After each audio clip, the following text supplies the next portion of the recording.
Hello, everyone, and welcome back. As always, I'm your girl, Candy Washington.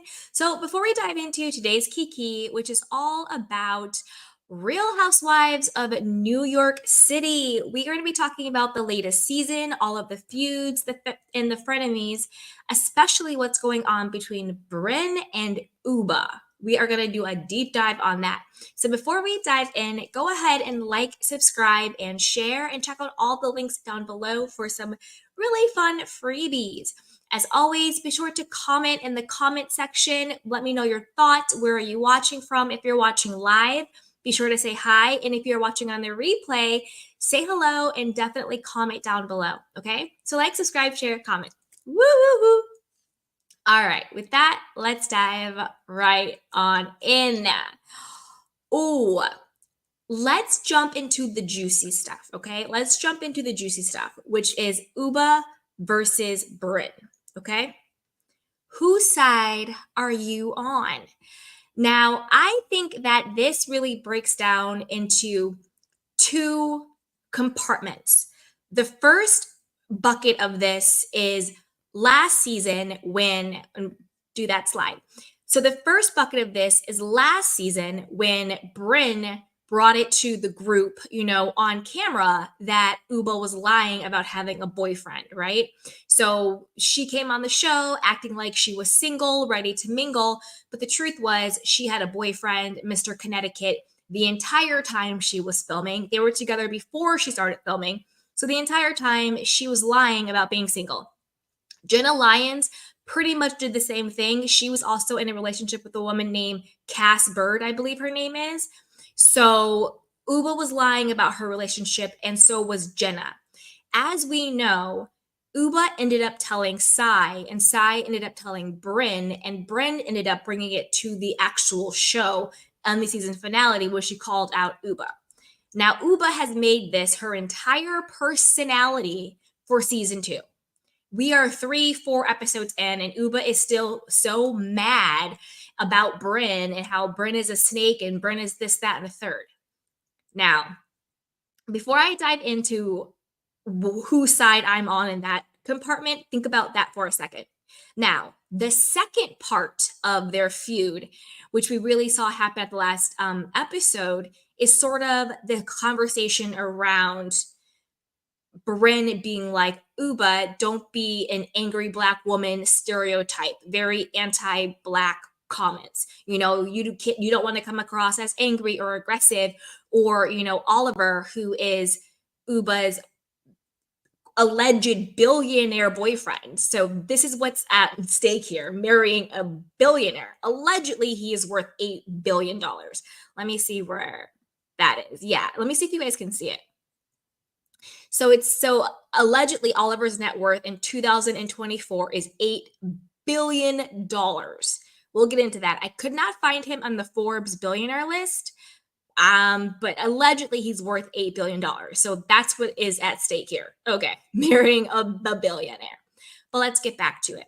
So those are the two issues that I think really are at the core of these two women fighting. One, Brynn outing the fact that Ubah had a boyfriend the entire time of season 1 and was lying and saying she was single.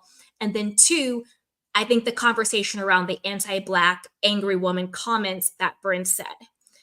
As you guys know, I always have a different opinion on stuff. So whether you agree with me or disagree with me, because I might have a different opinion on all of this than you guys have, I want to know your thoughts. Put it in the chat box. If you agree, if you disagree, what your thoughts are on the situation, whose side are you on? If anybody's side, put it down below. Okay. First issue, because I'm breaking it down for you guys. We're putting on our candy cane critical thinking hats. The first issue around the boyfriend reveal, I am team Brynn. 1000%. I'm not saying I like Brynn, but in this situation, I think Brynn is in the right. And I'm going to tell you why.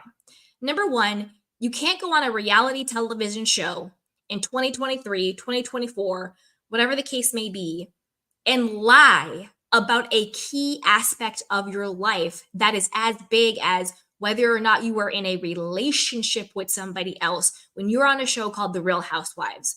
Ubah, you came on the show and you straight up lied through your teeth. The reason why this is important is because Ubah claims to be 40, 41. I think she's older than that. Doesn't matter, but whatever. She's claiming to be around 40, 41. Brynn is claiming to be around 38, 39 at this point. They are on the show. They're the only two single women. They're all around that 40, late 30s, early 40 age where fertility gets very, wishy-washy for women, right? So I think that there's a lot of insecurity, especially in our society, if you are a woman and you don't have children and you're not married and you're a certain age where you feel all of this pressure and you start to doubt your self-worth. You start to doubt, what's wrong with me if I'm single, if I don't have children, like all that stuff. So I totally understand those human insecurities that people have, and those insecurities lead to low self-esteem and low self-worth of like, why am I always a single girl? Like, totally get that. And I think Brynn was authentically living that insecurity of, I'm about to be 40 years old. I don't have a husband. I don't have kids. I'm out here trying to do my thing. And then I have Ubah over here who is lying through her teeth, pretending she's in my boat. But the truth is, she's dating a billionaire who lives in Connecticut, and she's been dating him for a while, and she has this amazing, happy relationship with this billionaire. Again, alleged billionaire. I saw the report saying he was one, but I don't know if that's verified or not. Billionaire or not, he has some coin.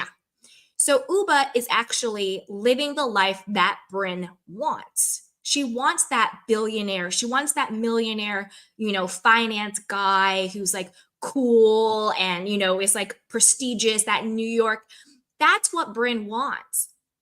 So she's on the show and Ubah is out here fronting like she's one of hers, but she's really not, on a reality show. I understand why Brynn outed her. Now, the reason why I think Ubah is misplacing her anger is this. Number one, Ubah, you messed up. If you wanted to lie about your relationship status, you shouldn't have told Sai. You shouldn't have told anybody. But the reason why you told Sai was because you were feeling what it feels like to be that 40-ish woman, single in the group, where you feel like everybody is pitying you or like, what's wrong with her? That's why you told Sai and her husband, David, because he was like, oh, like, well, you're so great. Like, why don't you have someone? And so in order to not feel what Brynn authentically feels, not good enough, what's wrong with me, I'm insecure, low self-worth, because you didn't want to feel what Brynn actually feels, you spilled the beans. Because if you got feeling uncomfortable and you want to be like, no, I'm good. I actually have a man. I'm okay. So you should be mad at yourself. You should have came to the show and you should have told the truth. You should have said, yes, I'm in a relationship, but he's a very private person. I don't want to talk about the relationship. I don't want to bring him on the show. I don't want to say his name, but I'm in a relationship and that is off limits. That is the difference between telling a lie and creating a boundary. And you can be on the show doing that.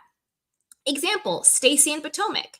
She never says her soon-to-be ex-husband's name. His face is blurred out in all of the photos. She doesn't say what his name is, but she didn't go on the show lying and being like, I'm never married. I've never been married, because her soon-to-be ex-husband doesn't want to be on the show. No, they just blur the people out.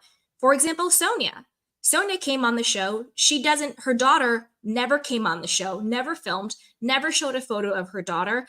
Sonia never even said her daughter's name on the show. She always said the kid.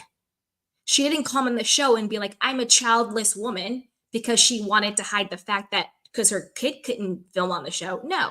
So Ubah, if you want to be mad at somebody, be mad at yourself. You should have came on the show and you should have been honest, and you should have created a boundary around protecting it, not lying. So you can't be mad at Brynn for outing you for lying about whether or not you are dating a billionaire and you're fronting like you're single, like she is on the show. So I understand where Brynn was coming from. Secondly, Ubah, if you're going to be mad at somebody for betraying you, be mad at Sai, because Sai told Brynn. You did not directly tell Brynn. So she theoretically didn't really owe you that, because that's telephone at that point. You trusted Sai. You told Sai. Sai is the person who broke your trust and told Brynn. So I'm just confused as to how now your entire personality is being mad and having so much, anger and all of the things, all of the smoke towards Brynn when you lied about your status and you told Sai because you didn't want to feel how Brynn truly feels every day. So in this issue, I'm team Brynn because I think Ubah, you're dragging it out. We've seen this happen on the Housewives before where they have a issue with one of the housewives and they drag it out episode after episode after episode after episode, and you're like, get over it already. You're bringing something from a year ago back into season 2 and now you're making this your entire personality. Ubah, I like you, Ubah. I like all of the girls. Like, I'm going to break down how I feel about them, but I quote like them all. I have nothing against them. So, Ubah, you need to just, whatever is really going on in your life that you're deflecting from, because it's not about Brynn. It's really not about Brynn. Whatever's going on in your life that you're deflecting from, you said that Oliver was the only stable thing in your life. That's actually what you need to bring to the show so we can get to know you. We can connect with your insecurity and your vulnerabilities and your strengths and your confidence so we can like Ubah, the woman and the person, flaws and all, rather than just the Ubah who just is icing out and blaming everything on Brynn. Okay, I'm not saying Brynn is perfect. Obviously not. She knew exactly what she was doing. She is very manipulative. She is very, good with the words and putting everything together. I'm not saying she's perfect, but I'm saying in this particular incident, I side with Brynn because I understand where she's coming from. She's like, look, I'm actually going through this and you're lying about it. And we're on a reality TV show. So, number one, I'm getting my points with the producers. And number two, I'm getting my points with the audience because we have a conversation. And number three, you never told me not to say anything because you've been lying to my face the entire time we've been filming for the past year. So in that particular situation, I'm team Brynn. Now let's move to our second issue, okay? Our second issue.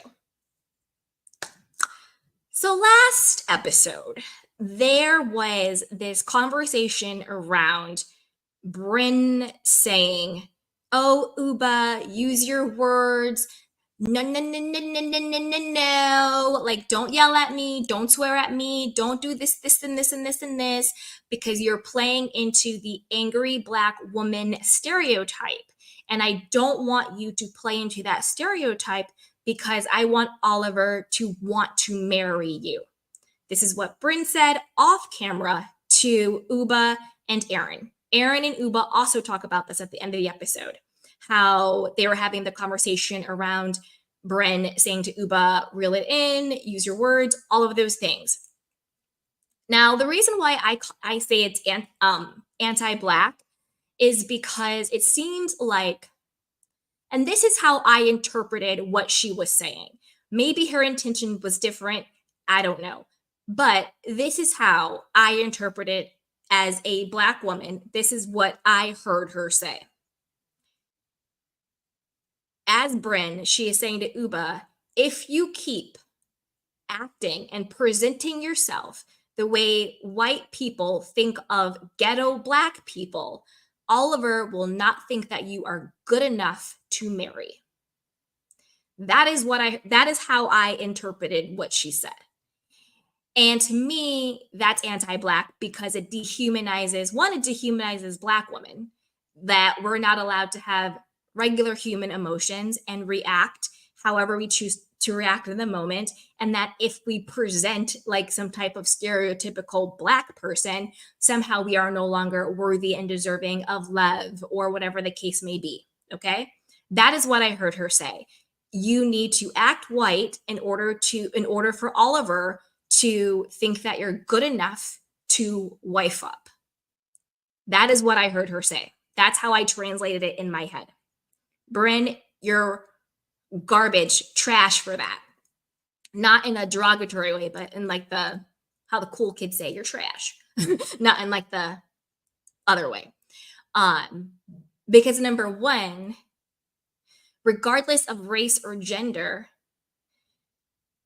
anybody who is being obnoxious or disrespectful is wrong. And this is where Brynn loses the argument because she should have just kept saying, you know what, Ubah, you are not allowed, you and no, like what she said in the beginning, you and nobody else is allowed to disrespect me. I was 110% with Brynn on that. You don't get to disrespect me. You don't get to call me out my name. You don't get to swear at me. You don't get to yell at me. That is a boundary I am creating for myself. I'm not going to interact with a woman screaming at me, yelling at me, saying F you and calling me this, that, and the third. I'm not doing it. Brynn would have won all day long if she would have stuck with that narrative. She loses when she then says, I was just trying to help her out because I didn't want her to look like an angry Black woman stereotype. And then Oliver wouldn't want to marry her because she's acting Black on TV, which is basically what she said, which is really, really messed up. And that's also rooted in Erin's own self hate and imposter syndrome. Because I think, not Erin, I'm sorry, Brynn's self hate and imposter syndrome, because she probably feels like she doesn't belong, quote, belong in the circles that she is either in or aspiring to be in. She probably feels like she's not rich enough. She's not white enough, quote, white enough. She's not XYZ, like has the right bread or purebred, whatever you want to call it, breeding, whatever, all of these very societal, stereotypical garbage things that society will tell someone makes you not good enough, or your family, or the people around you, or whatever the case may be. All of that is not true and absolute garbage. Even though I think what Brynn said is disgusting, as a human being, she is worthy and she is deserving and all of the things, right? But I think she said that because she probably herself deals with those demons of, well, if I show certain parts of me or aspects of me, they're gonna look at me like I'm one of, you know, the stereotypical Black woman, and then I'm not going to be good enough to be in these circles, right? So Brynn, I think, absolute lost me with that. She loses every time with that, missed me with that. That is absolutely nonsense. Very racist, very internalized racism, very anti-Black, and very rooted in her sense of low self-esteem. And it's more telling of how she thinks about herself than anything else. And that makes me sad for her. And I think she needs to really look in the mirror and work on herself and work out whatever demons she has about her own race and her own identity in this world. Now, with that being said, that's right, Sandy. Also, very white saber complex, too. 100%. 100%. With that being said, I'm also about to bash Ubah.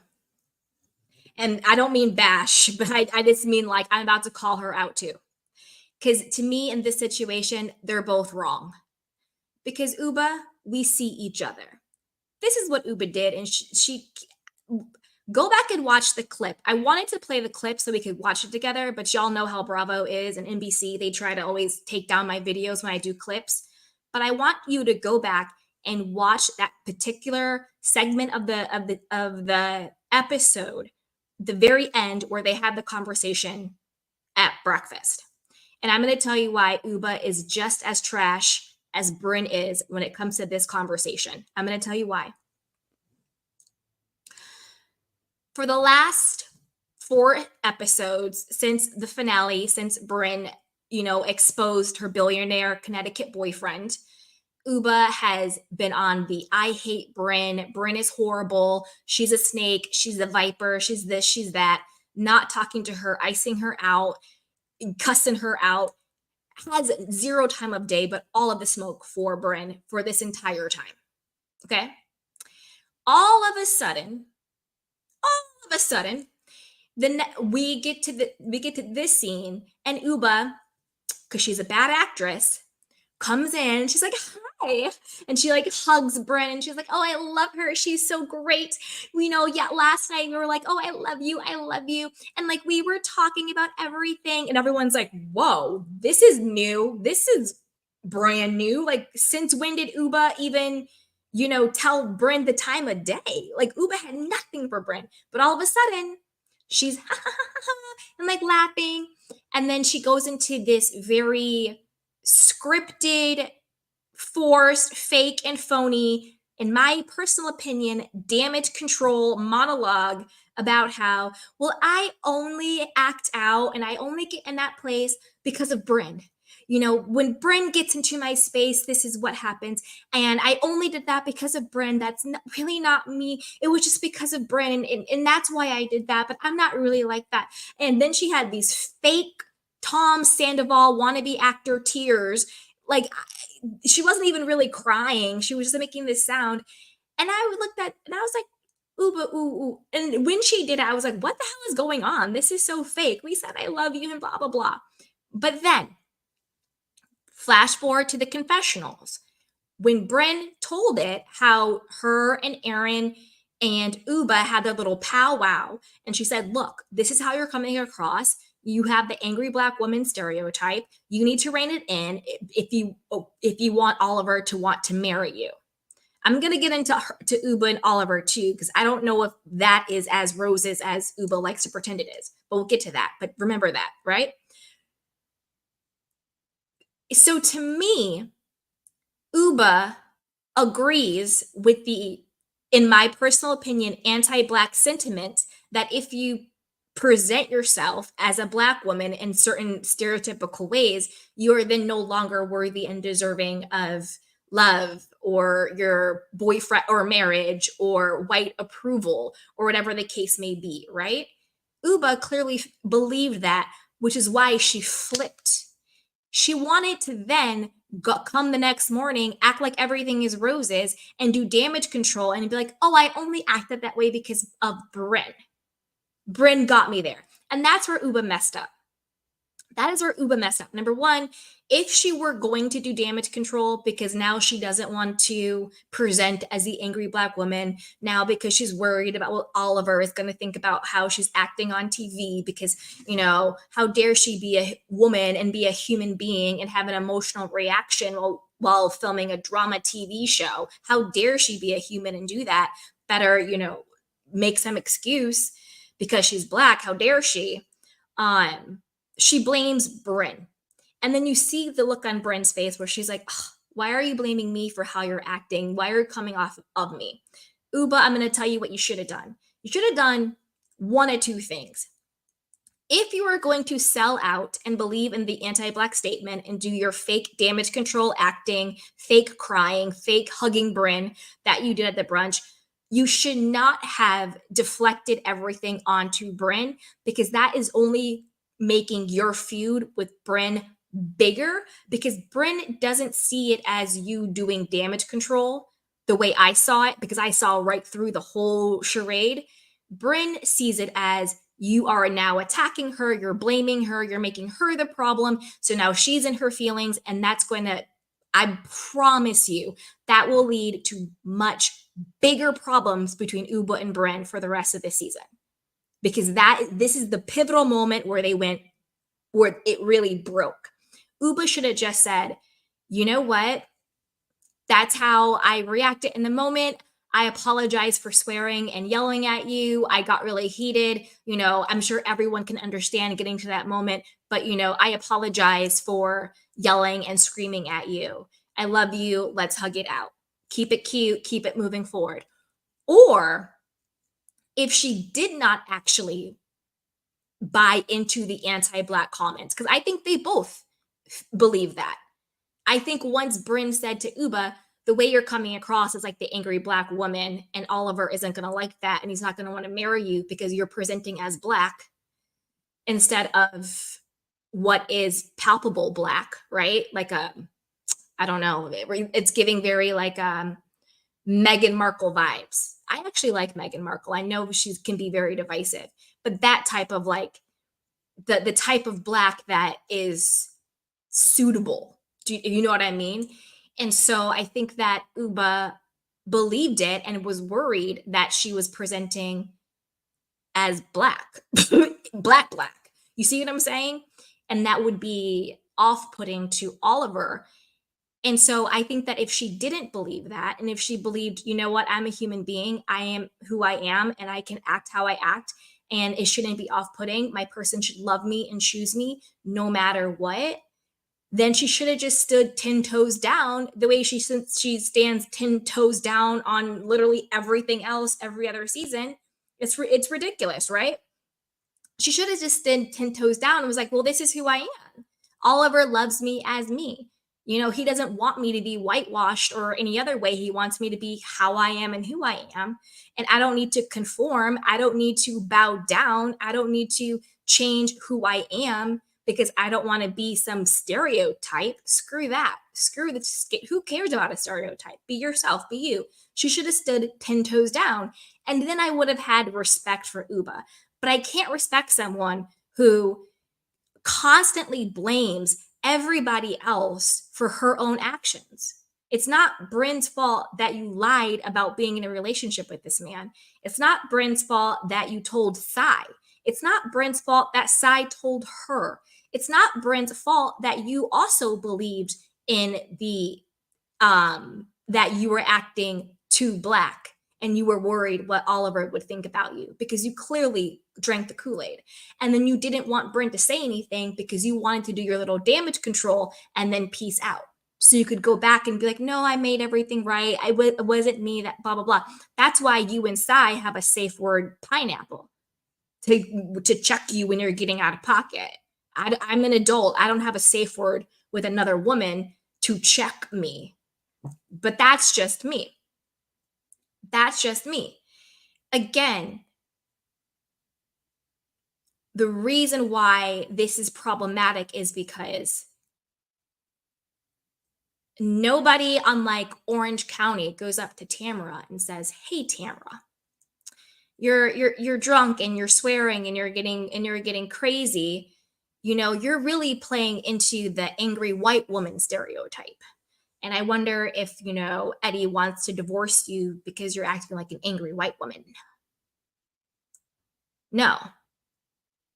They just say, "Tamara, you're acting crazy, and Eddie should be embarrassed of you."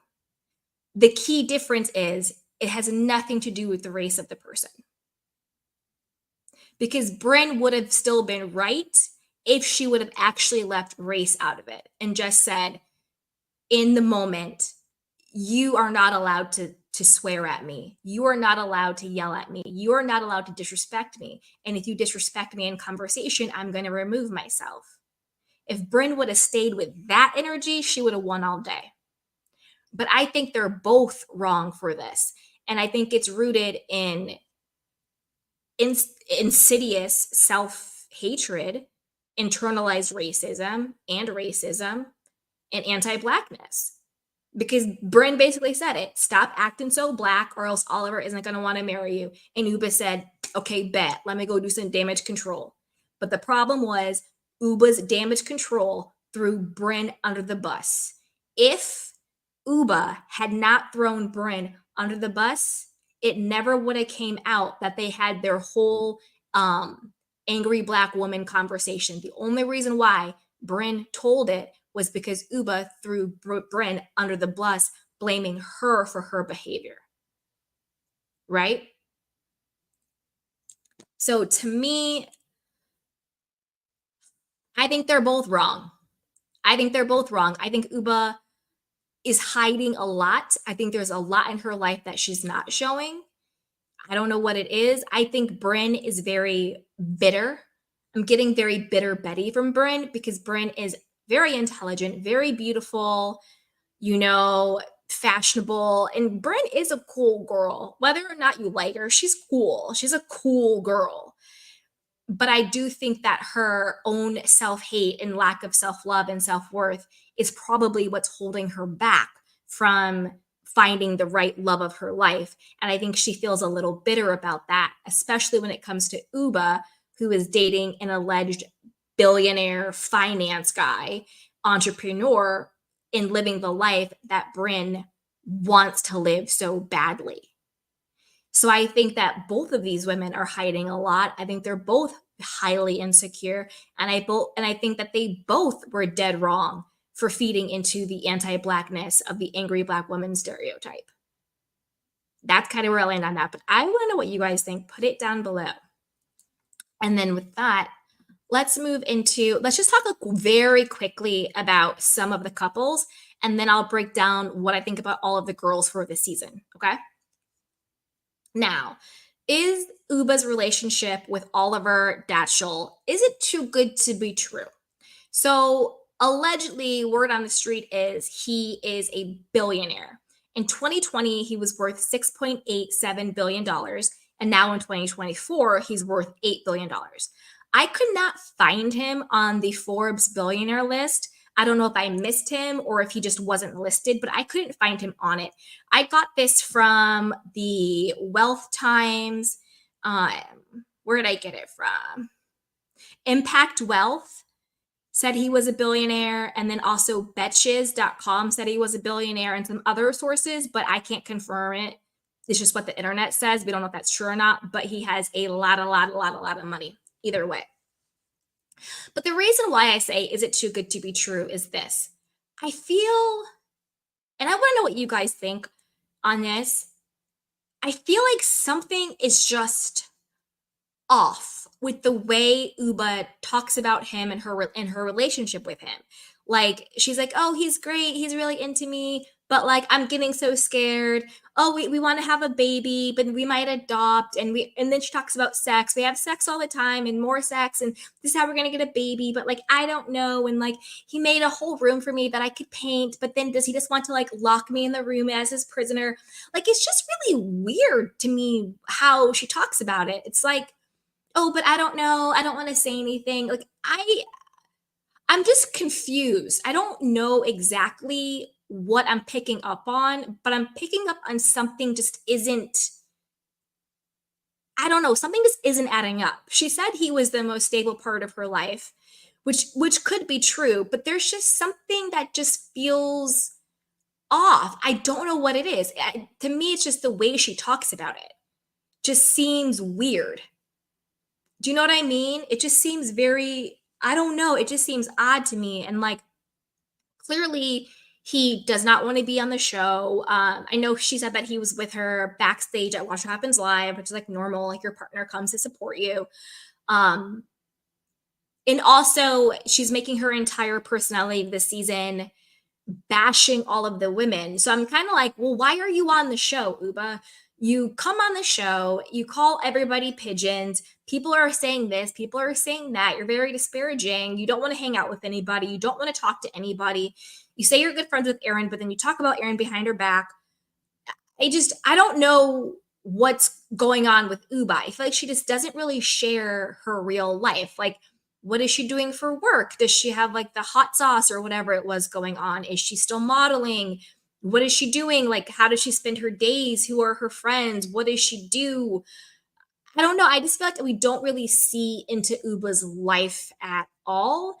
And to me, it seems very clear that like she says, oh, he loves the girls and all this stuff, but it seems like he doesn't. It seems like he doesn't want you on the show and he thinks it's very low brow.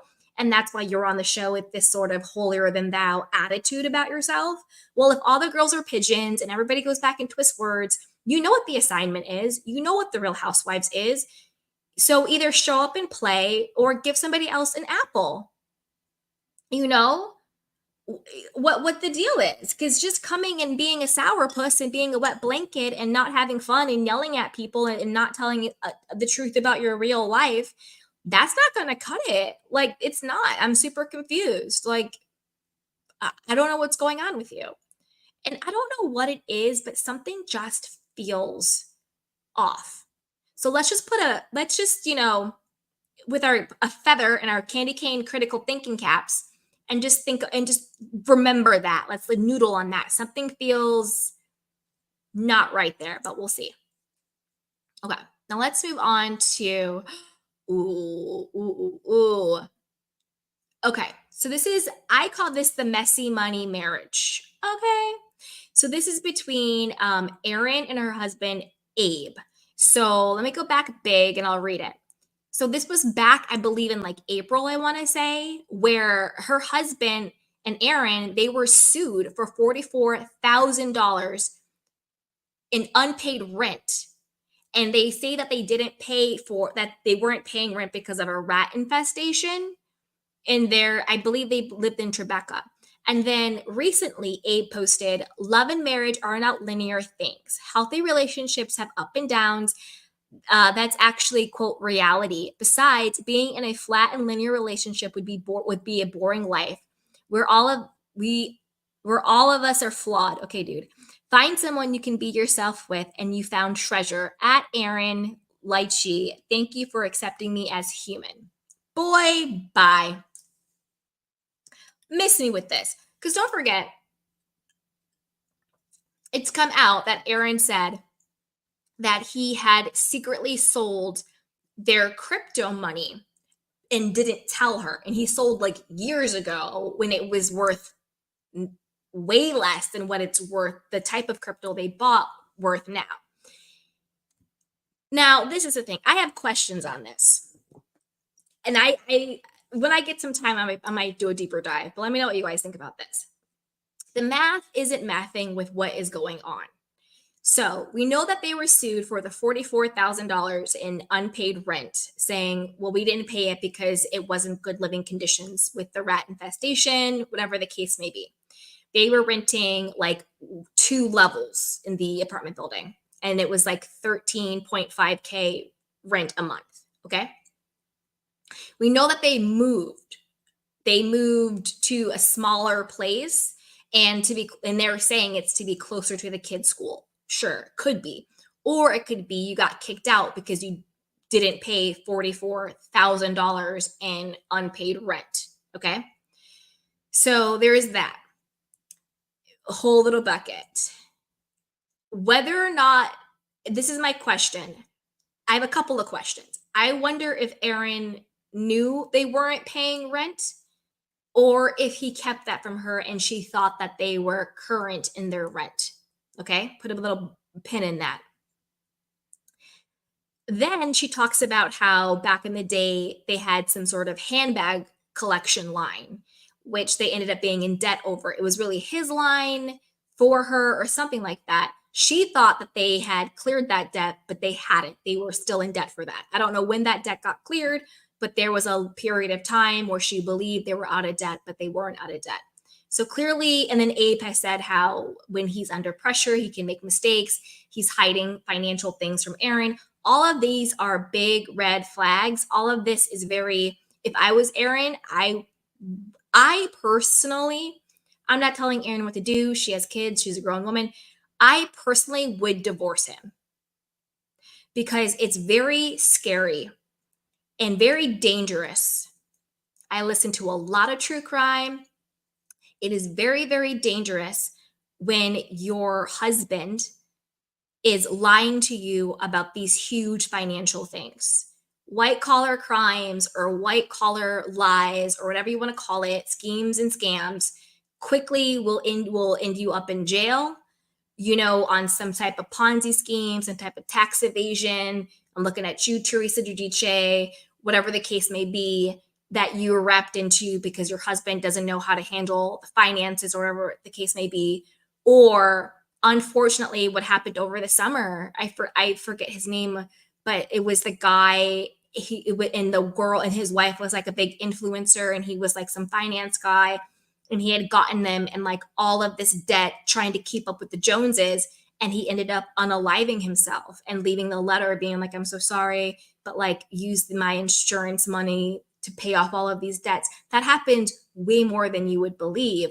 So Abe has this pattern of using their money, spending their money, having them in debt, and then keeping Erin in the dark about it, to me is a huge, huge red flag. So then she says she wanted to go get the crypto out because the crypto was worth way more now than it was when he sold it. This is exactly what she said. SW says, no, I think she said it's worth more now. I'm 100% positive on this. She said it was worth more now, and she was saving it because she wanted to, she said, pay off a chunk of their mortgage. That's what she said. And that's why she was so pissed, because he had sold it years before when it was worth way less without telling her. And that's why she said this is such a betrayal. And she was really mad because she was saving that money up. At least she thought she was. My question is this. More questions. She said a chunk of the mortgage. A mortgage on what? Did she mean the Hamptons house? Do they have a mortgage on that house? Because, correct me if I'm wrong, but they just got sued for unpaid rent. So if you're being sued for not paying your rent, that means you don't own. If you don't own, you don't have a mortgage. So when she said she wanted to use that money to pay off a chunk of a mortgage, what mortgage was she referring to? The mortgage on the Hamptons house? Is that what she's talking about? I don't know. Let's pretend that's not true. Let's pretend it's not the Hamptons house, because I don't know. My gut is saying it's not the Hamptons house. I don't know. Maybe the Hamptons house. It could be. But what I think really happened was this. And I could be wrong, because again, this is just my opinion. This is my candy cane hat on. This is what I think happened. I think they got $44,000 in debt with their unpaid rent. Maybe there were rats and then infestation. That's why they weren't paying. Maybe that 100% could be true. Who knows? But let's just say it's not. Let's just say he, as an Abe, something happened with their finances. He was unable to pay rent. He got backed up in a hole of $44,000. Didn't tell Erin. Erin thought everything was being taken care of the way she thought everything was taken care of. The way she thought their handbag business debt had already been cleared when it wasn't. They were still in debt. The way she thought they had the crypto that was still there and it wasn't. He had already sold it. Whether he sold it for more or less, it doesn't matter. The fact is, he sold it without telling her. So she thinks she has this money and it's gone. I think he got them into $44K debt in this unpaid rent. I think Erin said, okay, we need to figure out a way to pay this debt.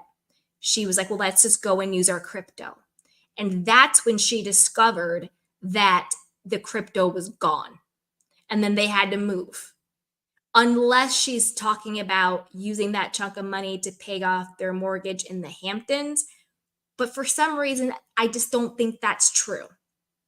I feel like their Hamptons home was like given to them, or I don't know. It just seemed, I don't know. I could be wrong. Maybe they meant the Hamptons house. But I think the most logical thing is that he got them in debt, the $44K for the rent, unbeknownst to her. She finds out he hasn't been paying it. She goes to get the crypto to bail them out and realizes the crypto isn't there. And then boom, they are being sued, and then they have to move and downsize.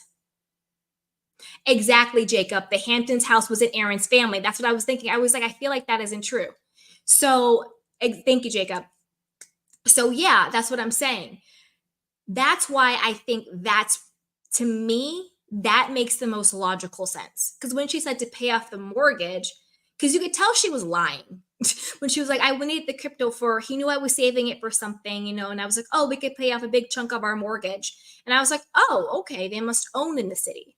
And then when I found out they were being sued for $44K in unpaid rent, I was like, well, wait a minute. Renters don't have mortgages. So what was that for? And I think that's why she, very rightly so, and I'm telling you, I would divorce him.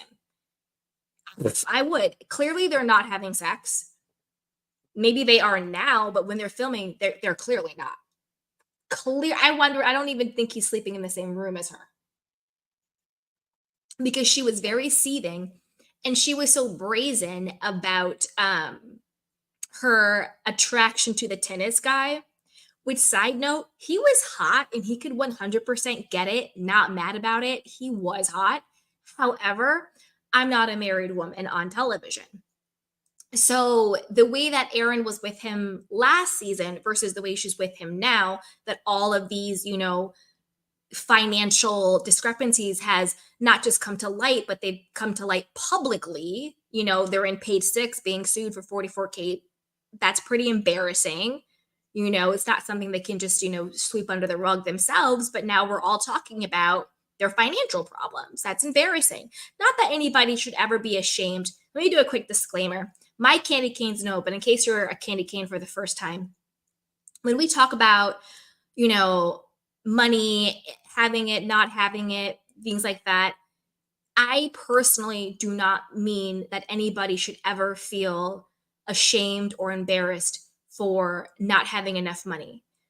I think that's sick and weird and evil and twisted. So when we talk about stuff like this, about being 44K in debt, it's more just to give context to the narrative and understanding of what's going on. It's never to shame anybody, because you never know. Rainy days, rain falls on all of us at some point in life. So never feel ashamed or embarrassed if something happens. But also, don't be stupid. If your husband or your wife is repeatedly lying to you about your financial situation to your detriment, get out of the situation. It's not going to get better, it's going to get worse. It's like somebody who has an addiction or abuse, and he clearly has a pattern of this. So if I was Erin, I would be out. I would be out. I would be out. You're not, no, because what else is really going on? Do you know what I mean? I would be out, but that's just me. I can't tell her what to do. She's a grown woman. She has her kids. Who knows? Um, but if I were her, I would not trust him with the money. If I were her, I would open up my own accounts in my own name, not joint accounts. I would pull it an Ashley Darby. Well, no, let me take that back. I would pull what Ashley Darby tried to do, but didn't actually do correctly. I would get a new post-nup. This is if I were to stay with him. I personally would not stay with him. But if I were to, I would completely separate our finances, and I would have 1000% transparency on every single thing, and I would never trust him again to do anything. I don't care. And if that messes up his manhood, too bad. Bye-bye. Bye-bye. You know what I'm saying? All right. There's that. I want to know what you guys think. Put it down below. I think that was it on them. All right, let's see. I was going to talk about Jessel and Pavit, but they're so boring. I'll just go into talking about the girls and what secret alliances I think are going on and just what I think about each of the girls. So quickly, let's talk about Sai. So Sai this season, let me see my notes. It's so dark in here. I can't read. Okay. Sai this season is, okay, she's more likable, I would say, because I think that, if you're on a reality TV show, 1 second. Oh, there we go. And I think that when you're on a reality TV show, that is the ultimate mirror to yourself, right? That's the ultimate mirror of seeing yourself. So I do think that Sai is more likable because she's trying to be more self-aware, but she also is very like new therapy person, where it's, well, I want to talk about everything and I want to get to the bottom of this, and being very on edge and being very analytical and like, no, da, da, da, da, and these are my feelings and what are your feelings? So it's kind of just like relax, chill a bit into yourself. Yes, be more self-aware, less mean and reactionary the way you've been, but also everything doesn't have to be more than what it is. Like the whole conversation around Raquel driving or not driving and Erin telling her about car sickness, that was so stupid and boring. Like they have the dumbest conversations. Like when they were talking about the cheese last season, I was like, this is so boring and dumb. Nobody cares. Raquel driving because she's car sick, who cares? Like Sai, the problem with Sai is that, and a lot of people sort of like her, is that if you say anything about her, she takes it as criticism. So Raquel just saying, oh, they were both in the front seat and so I had to drive, whatever. She took it as criticism rather than just a comment, if that makes sense. Um, So it's kind of where I feel on Sai. And then I think that Sai, when it comes to her versus Brynn, I think she's just hurt. I think she feels betrayed and abandoned by Brynn. I think that they were friends before the show. I think Sai was trying to be there for her. I think she felt very betrayed when Brynn spilled the beans about Ubah's boyfriend and then sort of, hadn't been reaching out, hadn't really wanting to be friends with her. So I feel like she feels very hurt and abandoned by Brynn. And then also feeling like Brynn is going back to Jenna, being like, oh, Sai says she hates you and all this other stuff. I think she just feels very betrayed. Also, in that conversation, when Brynn was like, well, everybody was coming to Jenna and saying that you were talking crap about her. So why are you just mad about me and when I didn't even say it?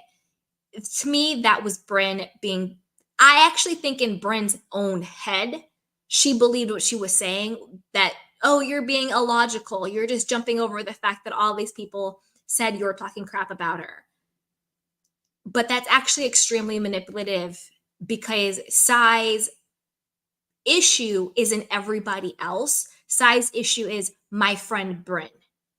My friend Brynn is going to Jenna talking about me, saying what I said. My friend Brynn is bringing to the group the tea that I bring to her about somebody else.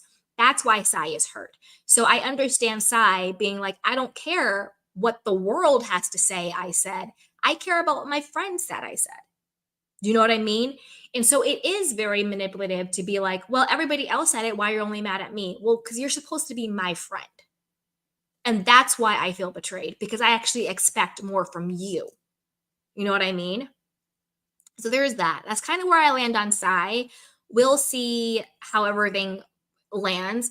When did Sai and Ubah become so close? Is it because Sai realized Ubah is dating a billionaire and that's why they're so close? Because I didn't think they were that close last season. Maybe, I don't know, maybe I'm wrong, but I didn't know they were that close. Maybe, I mean, listen, Ubah, I know I have read you for filth for the last 51 minutes and 57 seconds. However, if your husband has some friends, let a girl know. Just saying, wink, wink, nudge, nudge. Okay, billionaire babes, all right. No, I'm just like, so I don't know. And then also, like, the enemy of my enemy is my friend. So I think maybe they like ganging up on Brynn. And again, I'm not saying Brynn is perfect by any means. She's messy as hell and she's clearly trying to produce the show. But I also wonder if it's like Sai and Ubah have become so close over a common enemy and over having someone has a billionaire boyfriend. I don't know. There could be that. Now let's talk about Brynn. We've talked about Brynn a lot already, kind of where I land with her and everything. So I'll just talk a little bit about her clearly trying to produce the show. She's clearly going to people saying, this person said this about you, this person said that about you. And the work is clearly showing. The other girls are even talking about it in the confessionals. She literally tried to produce Rebecca Minkoff in the scene, being like, well, if she says about your clothes, you could say, well, I have my own fashion brand and you sold your sweatshirts at BravoCon. And Rebecca was like, no, that's like not actually my personality. So like, no, I wouldn't say that. And Brynn's like, well, you're not going to last long here. And Rebecca's like, clearly trying to literally produce people and give people shade. It's like, calm down, Brynn, calm down. Like, worry about yourself. Worry about your own happiness, because you're clearly like being a bitter Betty right now. And I don't know what's going on with you, but like you're kind of giving bitter Betty and you're mean and all this stuff. I do feel for Brynn because I do think that she is in a place in her life where she does that whole sort of like, I'm pretty dumb, you know what I mean? But I'm also pretty smart. She kind of plays that like sex kitten, poor little rich girl, like the act. Which again, I think is all just like a character. I think the real Brynn is probably very chill and is highly intelligent, and she kind of puts on a little baby flirt voice, is like her protection, her armor. Like, I don't want you to really see me, so I'm going to keep you kind of like at this distance. So I kind of want Brynn to same like I said for Ubah, I kind of want her to just be herself. Like, let us see the real you. You don't need all of this pomps and circumstance, because I actually think without all of the other extra layers of BS with Brynn, I actually think I would really like Brynn if she would just be herself and take off all of these layers of doing the most and all this extra stuff. She needs to just sort of be herself and let that be enough without all the extra stuff. Because I actually think Brynn was probably a pretty cool girl, to be honest with you. I do. I think she's pretty cool. I think she's messy as hell on the show. I think she's very strategic. I think she 100% is trying to play producer. Speaking of playing producer, Bravo needs to be careful with that. How many lawsuits does Bravo already have for saying that they create an environment where their talent feels pressured into drinking when they don't want to? You know what I mean? How many lawsuits do they have? And every episode that Brynn actually talks to Rebecca, she keeps saying to her, why don't you drink? I want you to drink. Ugh, I can't believe you don't drink. You need to drink. If Brynn is playing producer, then an actual producer needs to step in and say, hey, Brynn, maybe lay off of pressuring Rebecca to drink, considering the fact that we are currently in litigation for that exact issue. Because whether or not Brynn is an actual producer, because she's not, she's talent, right? But she's playing producer. It's still a work environment. And the person that somebody would sue wouldn't be Brynn, it would be Bravo, it would be NBC, because that's the work environment, and no person in position stepped in, intervened. So they need to be careful with that. They need to be careful with that and watch that, because I counted multiple times on camera where Brynn was sort of, I'm not using the word bully because that's such a big word, but sort of, in my opinion, did a little bit of pressure, a little bit of poo-pooing on Rebecca for not drinking. And I think they should just be more sensitive to that, more hypersensitive, given the fact that they are currently in litigation over that. The Leah McSweeney lawsuit is going full force against Andy Cohen and Bravo NBC, because she was smart and got different lawyers, unlike Brandy and everybody else who got those shady lawyers that Bethany Frankel had. Anyway, that's for a whole other conversation. But they should just be mindful of that, is what I was just saying. So that's kind of where I land on Brynn. I do find her interesting. I do want to see what happens with her, but I want her to take off the mask. Okay, Erin. We talked about Erin. Pretty much said everything I had to say about Erin before, with like her husband and everything going on with that. If I was her, I would run. I would be divorced ASAP. Erin, let's talk about strategic alliances. I think Erin has a surface alliance with Ubah. They're like besties and they're so close and they talk all the time.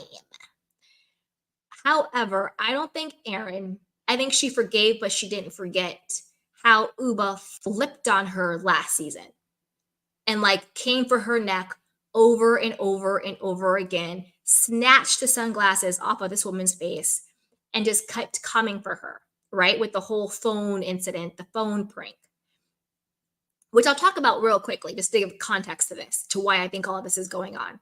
So Ubah's personality, as we've seen, which I personally, whatever, like I don't think anything of it really, but she gets hot and she gets heated. And so when she's upset, it's no, and and she's going to tell you like it is, and she's going to go, and she's going to go, and she's going to go, and she's going to go, and she's going to hammer it and hammer it and hammer it and hammer it. She did it last season to Erin. She's doing it this season to Brynn. It is what it is, whatever. However, when you are on the receiving end of that and you think this person is your friend, I think you start to feel some type of way. So do I think Erin and Ubah actually made up? Yes. But do I think Erin trusts Ubah? No. Do I think Erin really likes Ubah? Sure, but not as much as she did prior to what happened last season, and vice versa. Ubah also talks about Erin behind her back And then I also think Ubah's alliance with Erin is strategic. I think she still needed someone on the show to be friends with. Also, her relationship with Sai is strategic, both of them, because they needed someone on the show to have an alliance with. And what I think happened between Erin and Ubah was this: why the whole phone prank blew up the way it did. So, reminder, last season, Erin took Ubah's phone for like 45 minutes, 30 minutes, whatever the case may be. They made it seem like it was like all night or something, but then it came out that it was like an hour or 45 minutes, something like that. That's just like a prank. Ubah had left her phone in a Sprinter van. Erin went back and got it, and she kept it as like their little, show pranks or whatever. They always try to be funny about it. And then Ubah lost her GD mind. She went bonkers. She went bananas. She was yelling. She was screaming. She was being mean. She was icing Erin out. They had the huge blow up the next morning. She snatches her sunglasses off. And the entire time, Ubah is like, I am a single woman and my family needs to be able to contact me. I need to be able to check in because they're so worried about me because I'm single. I'm on my own, blah, blah, blah, blah, blah. Remember she said that? Ad nauseum, lying through her teeth. Ubah, the real reason why you were so angry was because you couldn't get in touch with your boyfriend, Oliver. You were worried if someone found your phone, what would they find in there with your boyfriend, Oliver? Is he trying to contact you and he can't? Are you worried about that? That's what you were really worried about, because the entire time you're ranting that your sisters and your mom can't contact you because you're a single woman and they're so scared about what you're doing, even though they knew that you were literally with an entire film crew filming an international television show with Bravo NBC. So you were clearly okay. And it was for about 45 minutes. Girl. Bravo Phantom says it was for more than 45 minutes, they said on reunion. Also, Erin and everyone had gone to bed. Only reason I was going back because I said Erin hasn't. Gotcha. Okay. With that too, both scenarios, the reaction was still over the top for what happened, in my opinion. And I think ever since then, that friendship has been fractured.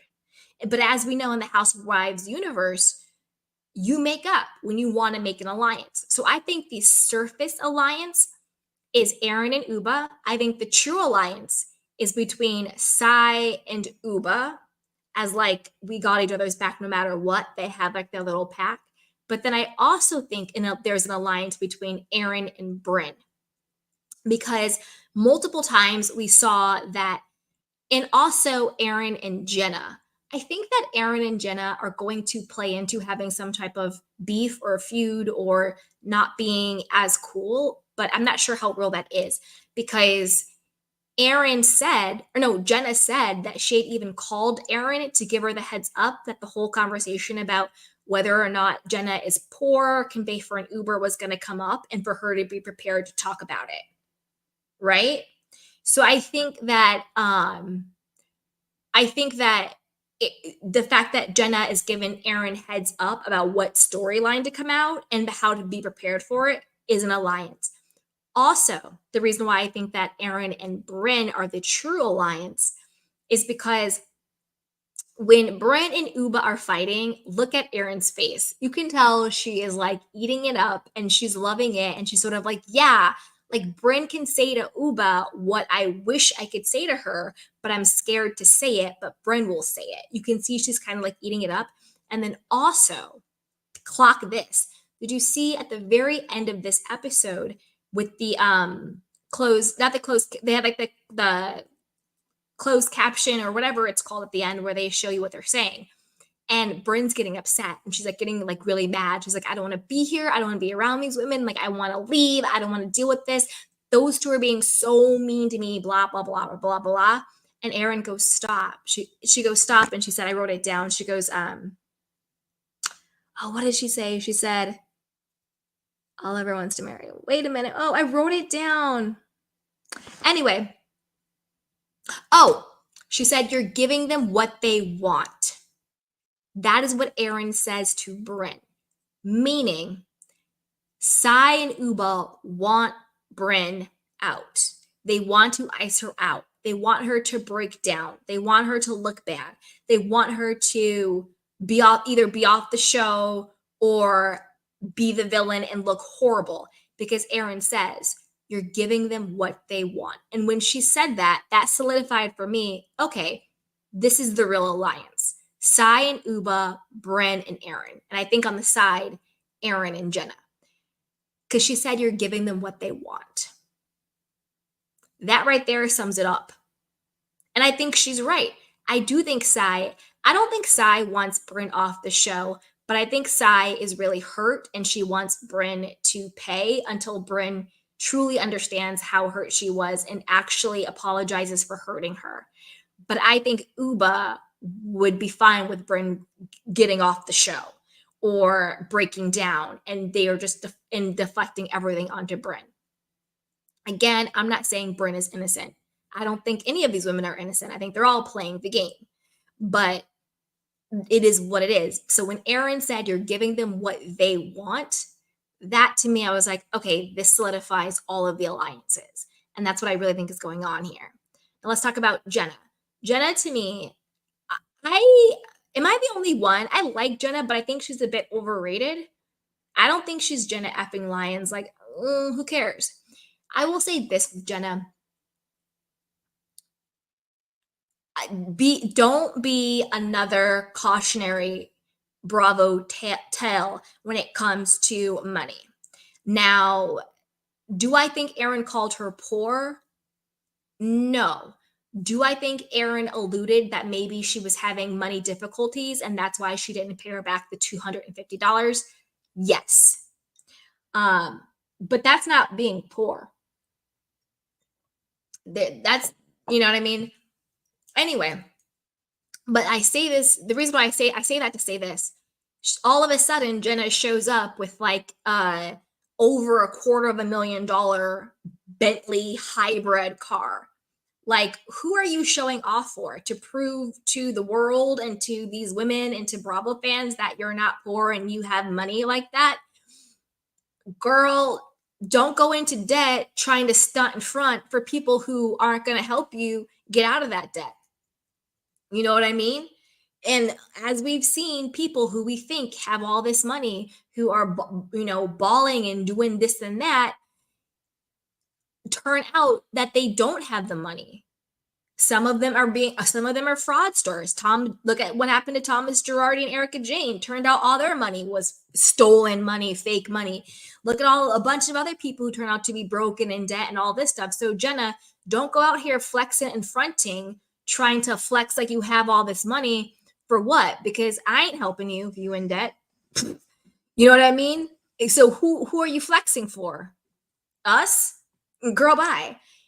Listen. And again, where is Jenna getting all this money from? Erin was like, oh, she has a $10 million here, $10 million there. And I'm not counting anybody's money, because don't count my money. I'm not counting your money. But I'm also not in a reality television show either.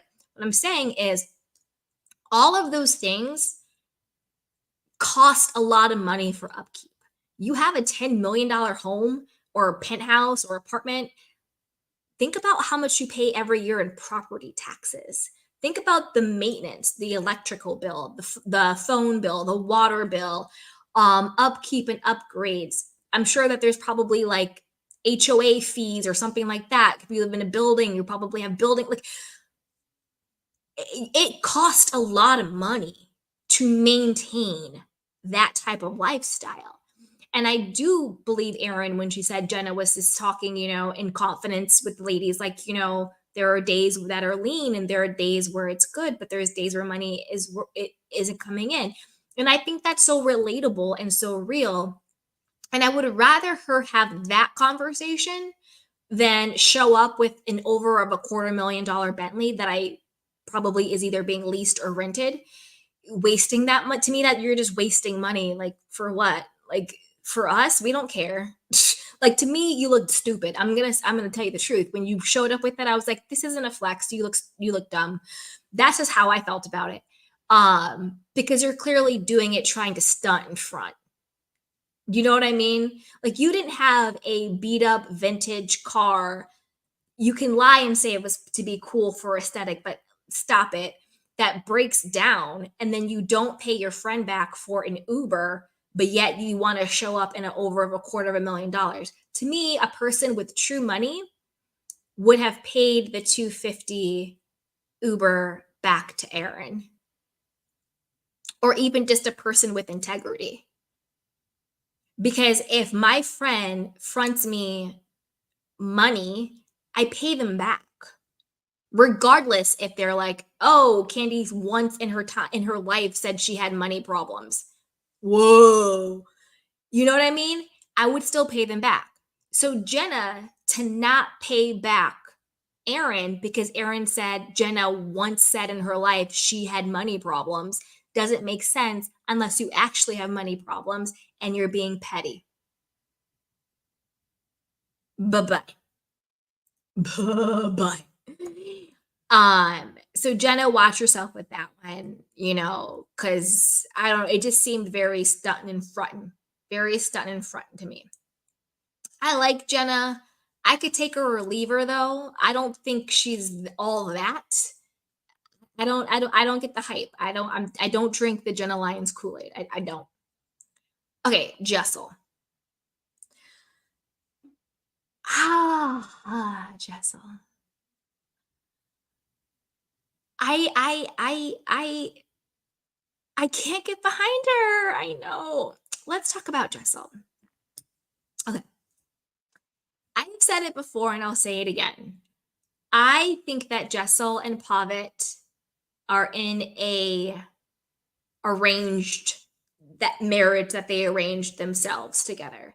I think that these were two best friends who, whether it was through their own pressure, parent pressure, societal pressure, cultural pressure, I think that they decided, let's get married and do life together because we're a certain age. We have all of these pressures.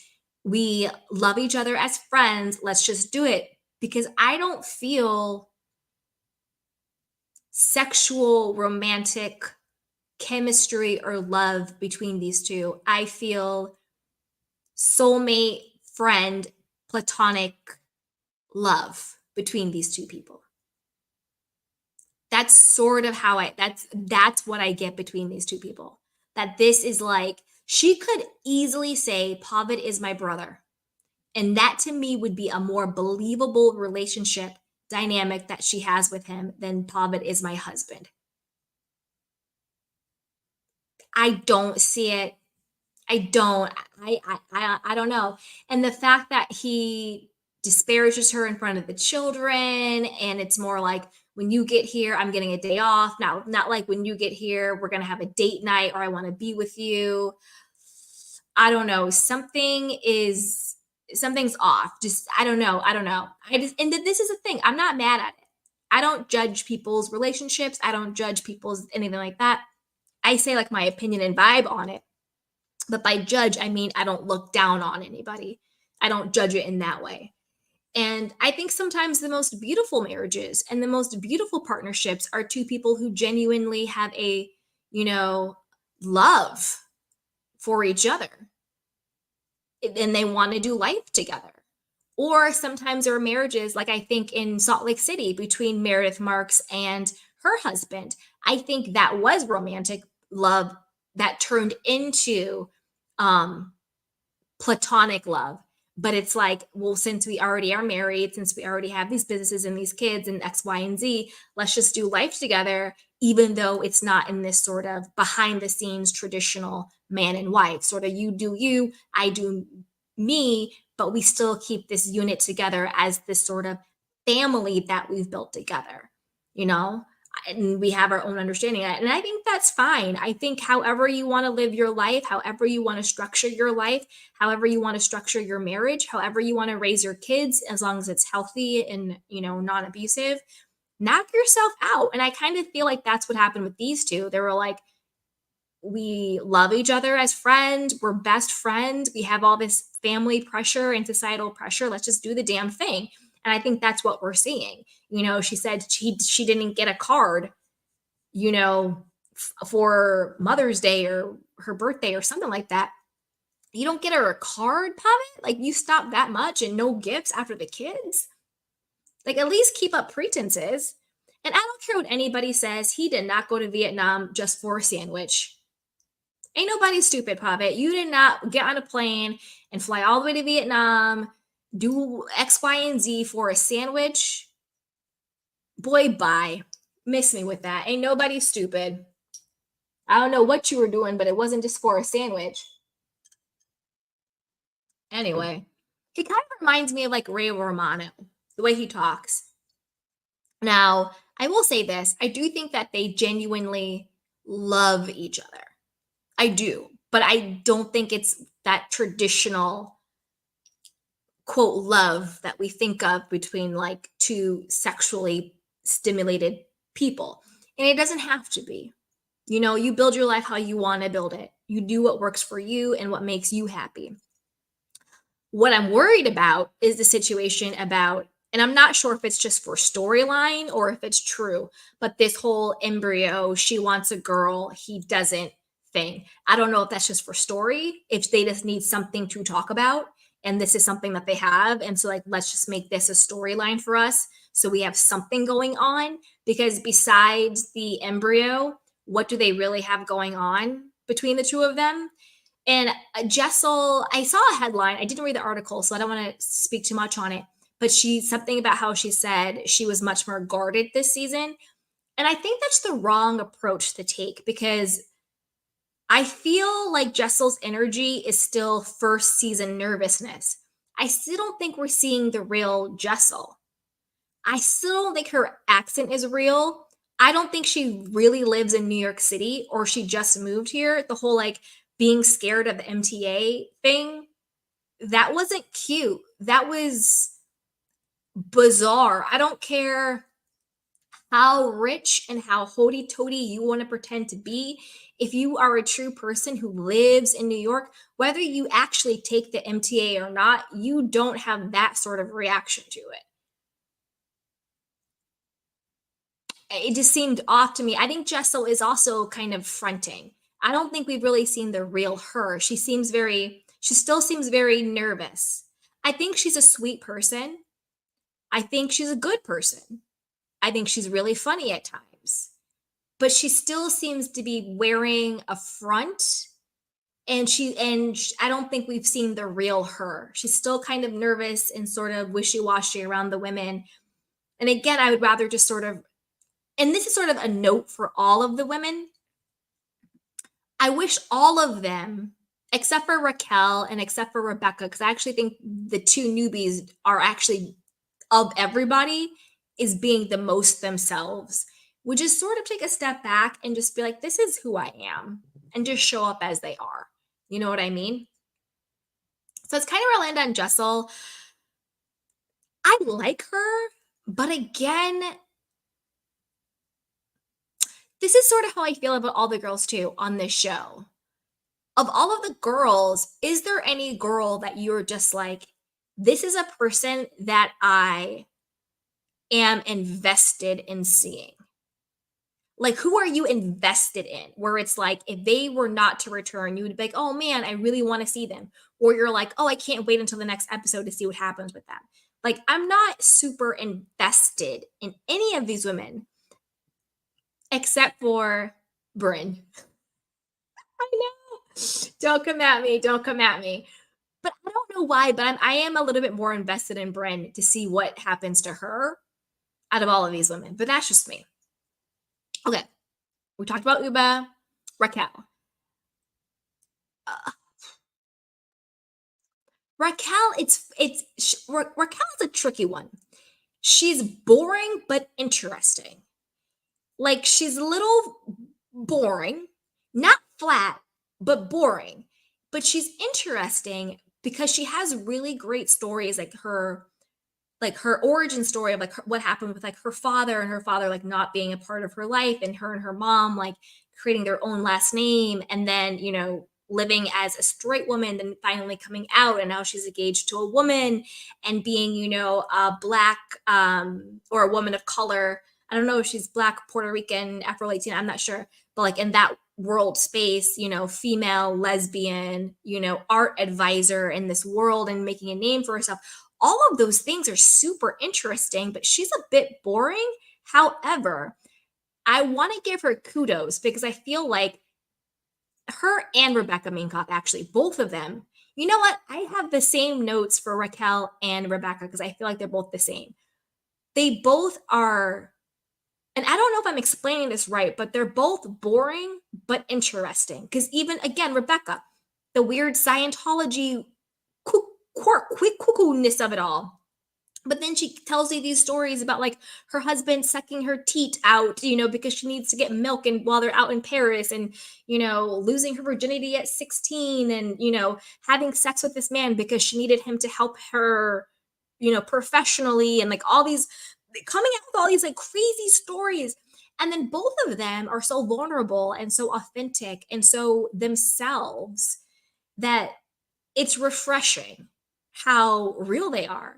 Like even when Brynn was like, Rebecca, you need to do this, she was like, no, I'm good. And like she was like cool and this like being herself. So I don't know if boring is the right word for it because it's not flat. But I don't know. I don't know what the right word is, but they are interesting when they do talk.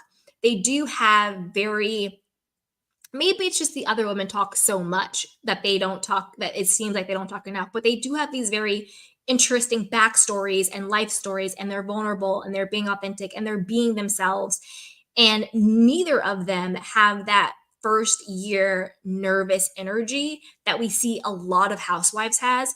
Jessel still has it in my personal opinion and this is her second season. They don't have that, which is really great. They seem pretty grounded in who they are, and then also they are nobody's mouthpieces. Rebecca is not Erin's mouthpiece. I believe Rebecca came in through Erin, I want to say.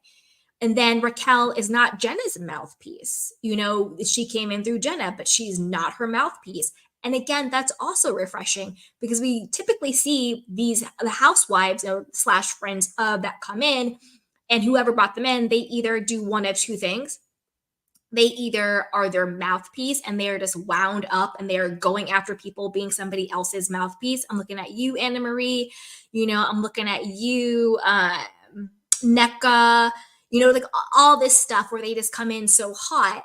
And it's like, I'm looking at you, Katie from the OC. They come in so hot and they just go after people being other people's mouthpieces. And that's also very off-putting and bad. But then, or they go the other way, which I equally, if not more so, hate, is that they strategically go after the person that brought them in. I'm looking at you, Bronwyn in Salt Lake City. I'm looking at you, Talene in Dubai, where it's like the person that brought them in, they turn on in a dime and try to go after the person that brought them in, which also really grinds my gears. But we don't see that with Raquel or with Rebecca. And I think that is super refreshing, where these women are coming in, they're not doing the most, but they're super interesting with their true life stories that they're giving. And then they're nobody's mouthpiece, and they're not turning and betraying the person who brought them in. And I think that's really refreshing. And I actually want to see more of Raquel and Rebecca and what their stories are and what their dynamics are going to be and how they interact with the women and what they bring to the table. Because of all the women, I think they are the most calm, secure, authentic, and vulnerable. And they're not producing themselves and they're not doing too much. So I'm really excited to see what they bring and what happens with them. So that's kind of where I land with the ladies, you guys. So I want to know what you guys think. Are you watching? Who is your fave? Who is not your fave? What do you think is going to happen? What do you think about everything going on with Ubah and Brynn and all of it? Whose side are you on? Put it down below. And as always, be sure to like, subscribe, and share. And so with that, I will drop the link in case anybody wants to come up and chat with me. And if not, that's okay. And if so, come on up. The link is dropped. And I will take your candy cane questions and comments. All right. Okay. Hi, Tay Tay the Savior. Hey, sweetheart.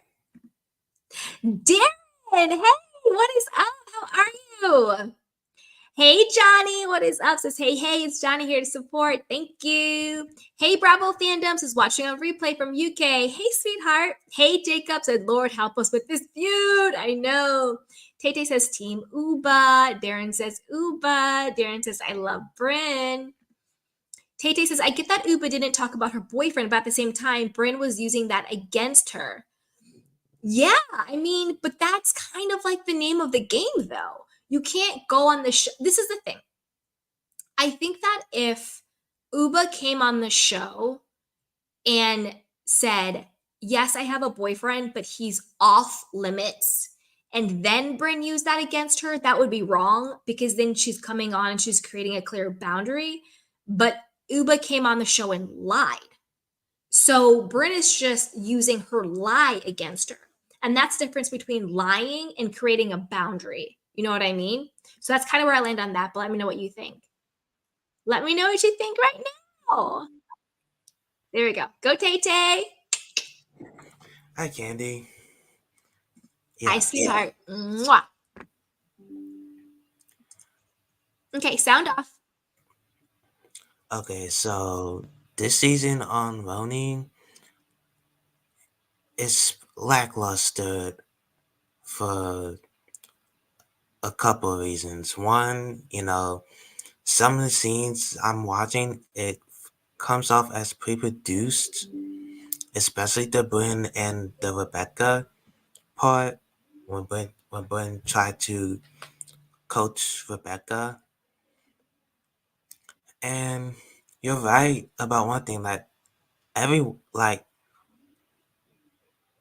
nobody's showing the real you. Like, we're not getting any of the Scientology part, which means that Rebecca is boring. Like, we want to hear about the Scientology stuff. And Rebecca, in my opinion, can go. I don't think she's bringing anything. Like, we don't want to hear any of this stuff. Brynn, I love Brynn last season, but the unraveling of Brynn this season, like, I'm not feeling Brynn at all this season. The way that she stirs shit up, she causing drama between Ubah and Shy and Erin. And I think Brynn was in the wrong for, being coming off as microaggressive towards Ubah. Mm-hmm. And Ubah had every right to come at her, call her a snake. And I don't think whenever, like, someone does something that nobody bats an eye about it, like, Ubah is trying to, like, hold wind to the fire because everyone else is afraid to do so. Mm-hmm. And as for Jessel, I mean, I loved Jessel last season and I'm enjoying Jessel this season too. And Sai, I didn't like her last season because her and Erin were teaming up on everybody. He teamed up on Jessel. But I'm enjoying Sai this season. Jenna, I didn't want her back this season. I mean, she confirmed, Jenna said it herself, like, she didn't want to come back this season. So she came back. I was like, okay, let's see what she can do. But she's just there. You know, I like her. I like Jenna. She's just there. Personally, I would have her as a friend of the show. And Erin, I actually like Erin, but I didn't like her Mm-hmm. last season because of her relentlessly coming after Uber, calling her being microaggressive. Someone so I had to call her Karen. But Mm-hmm. she's going on me. But Raquel, I love Raquel, loved when she expressed what her father did to her. That was so dirty of what he did to her and her siblings, and I felt really bad for her. Yeah. So overall, I don't know why Roni is not clicking as much as Potomac, as OC, as Salt Lake City is right now. But We'll see if it picks up. they have a lot. They have a lot to do. They have a Mm-hmm. lot of catching up to do. Mm-hmm. Agreed. Thank you, Tay Tay. Stay up if you want to. Oh yeah, Yeah. 30 minutes until Salt Lake City is on. Yes. I'll Hey, be Jacob. I'll be Oh, live. I'll be live tweeting that as well. So ooh, I'll catch you on Twitter then. alright, bet. Yeah. Do Hey, you how are you guys? Good. How are you? You want to sound off too? Candy, half this cast gotta go. Actually, more than half these girls got one, Agreed. two, three, four, five of these women gotta go. I agree Got 100%. to go. 100%. Sound off. But and just a disclaimer, they are like drilling the gas company's like drilling right in front of the building I live in. So if I drop out, it's because the jackhammer is so loud and I'm like, I Okay. can't subject these people to that. But No problem. Candy, I was disgusted this episode with Yep. Brynn. I couldn't handle it. So I had to stop Mm-mm. and then I had to rewatch because I was like, oh my God, are you serious? I have Yep. a big problem with Brynn because last year at the reunion, when Andy and we talked about this briefly, when Andy said to her, oh well, what do you consider yourself? And she said black. I was like, girl, please. And she said she tells people, "Oh, I'm black." I don't believe that for a second. I don't believe you go around saying I'm a black girl, like, because excuse me. And then I also don't believe her when she says, "Oh yeah, my father was black." I believe that her father was probably black the way that like Giselle and Robin are black, like Ooh. very very mixed, very mixed. Okay, like 60+% European. That's what I believe. Because look, you don't be black like me or the two of you with a white person make a baby and it comes out looking like now look, genetics can do crazy stuff. I'll accept it for a one-off, but Bryn, we seen your brother. Your So brother. it's like I don't think that would happen twice in the same family. If your father looked like Ubah, I don't think so. I don't think so. I think her father looked like Giselle or Giselle's father, 60+% European. And it's giving me very much like Steven from Love is Blind this season, where being black is a fun fact, Yep. where having 12% ancestry. Oh, did you know? Like, no, actually, I didn't know. But the only reason why I know now is because you told me. Like your license is white. So I don't want to hear Brynn talking about, oh, you don't want to come off like the angry black. And I don't want to hear Brynn go to Erin and be like, oh, Erin, you're not black. So stop. Neither are you. So I don't want to hear it. And I know that that's probably the Exactly. unpopular opinion. I don't care. Brynn is a white woman. Sorry to say it. Just because you got some thick hair, you're white. No one knew you had any black. Stop it. So I was that had me going crazy. Oh my goodness. And then I was on Reddit because No, I was I so fired agree. up. I agree. What she said was so like when she said I was like, oh, so you're basically being like, stop presenting like a black girl, like a black person, or you're gonna lose this rich white guy because he's not gonna want to be seen with you because you're acting black. Right. That's And the worst basically what part, she said. And then and, Uba believed it because that's why Uba was like, yup. I love you, Brynn. And she But was like, I was like, why mm-hmm. is she acting like this? And Well, you then know I was why? like, oh, Well, why I think is hmm. because, I'm not entirely sure how long Uba's been in America. Okay.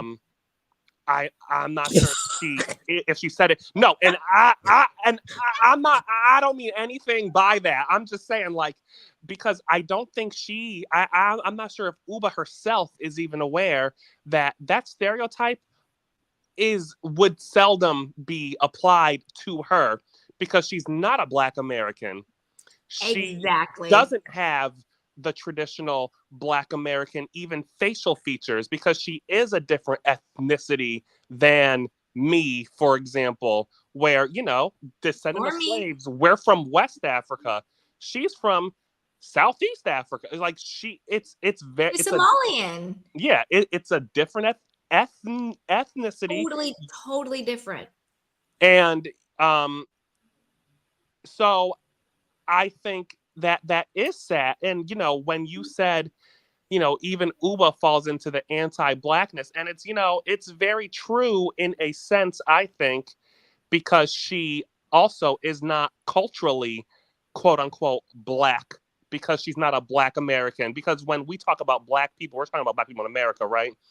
Everywhere else Yep. in the world where you have some African ancestry, you're Yoruba or your Igbo or your Tutu, or like, you have your ethnicity, you have a language, you have a different religion than your neighbor who is also, quote unquote, black, but they're a different ethnicity.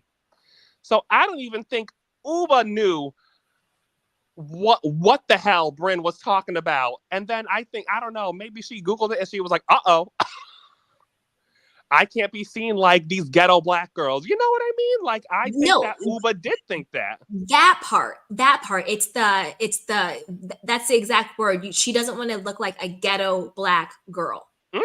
Because, Mm-hmm. if you act ghetto, then he's not going to want you, because then you won't be good enough to be around his circles, Right. to be around Which is his people, pathetic. which is Which, very pathetic and also very telling when Brynn was like, because I want to make sure that Oliver will want to marry you. So does he right. not want to marry her for some reason? Like, I still think there's something weird going on with Uba and Oliver. I don't think it's as sunshine, rainbows, and ponies as they're trying to make it out to I be. think it's about to be over because he wanted her to move in. And she said no because she wants to film this damn show. Girl. Uba, now, Candy, I looked up. Now, I did some digging on this man. And Please I, spill the tea. and I looked up that house. He bought it in the pandemic for like $3 million. It is nice. It's in Connecticut, it's in Greenwich, where like a lot of people who work in New York live. It's only like a 40-minute train ride. I don't believe that he's a billionaire because the companies he's worked at, are I don't only think worth so either. But I their thought it was funny yeah. that all these articles are saying it. Yeah, but the companies he's worked for are only worth a few million, or maybe like 10 million. So like, he himself wouldn't be a billionaire, but he got money. He got money. You understand me? Like, so I'm like, oh, this is, and I think, and and I think he loves when Uba has a little bit of an attitude. I think he loves that because he's not used to Oh, that. come on. I think he loves every second of it. They like the swirl. That's what turns him on. He likes the spice. That's what he wants. Like, it was like when that man, I forgot who he is. He's an actual legitimate verified billionaire. When he made the comment where he was like black wives are for billionaires, or like I billionaires need saw black that. Yeah. wives, or something like that. I was like, yes.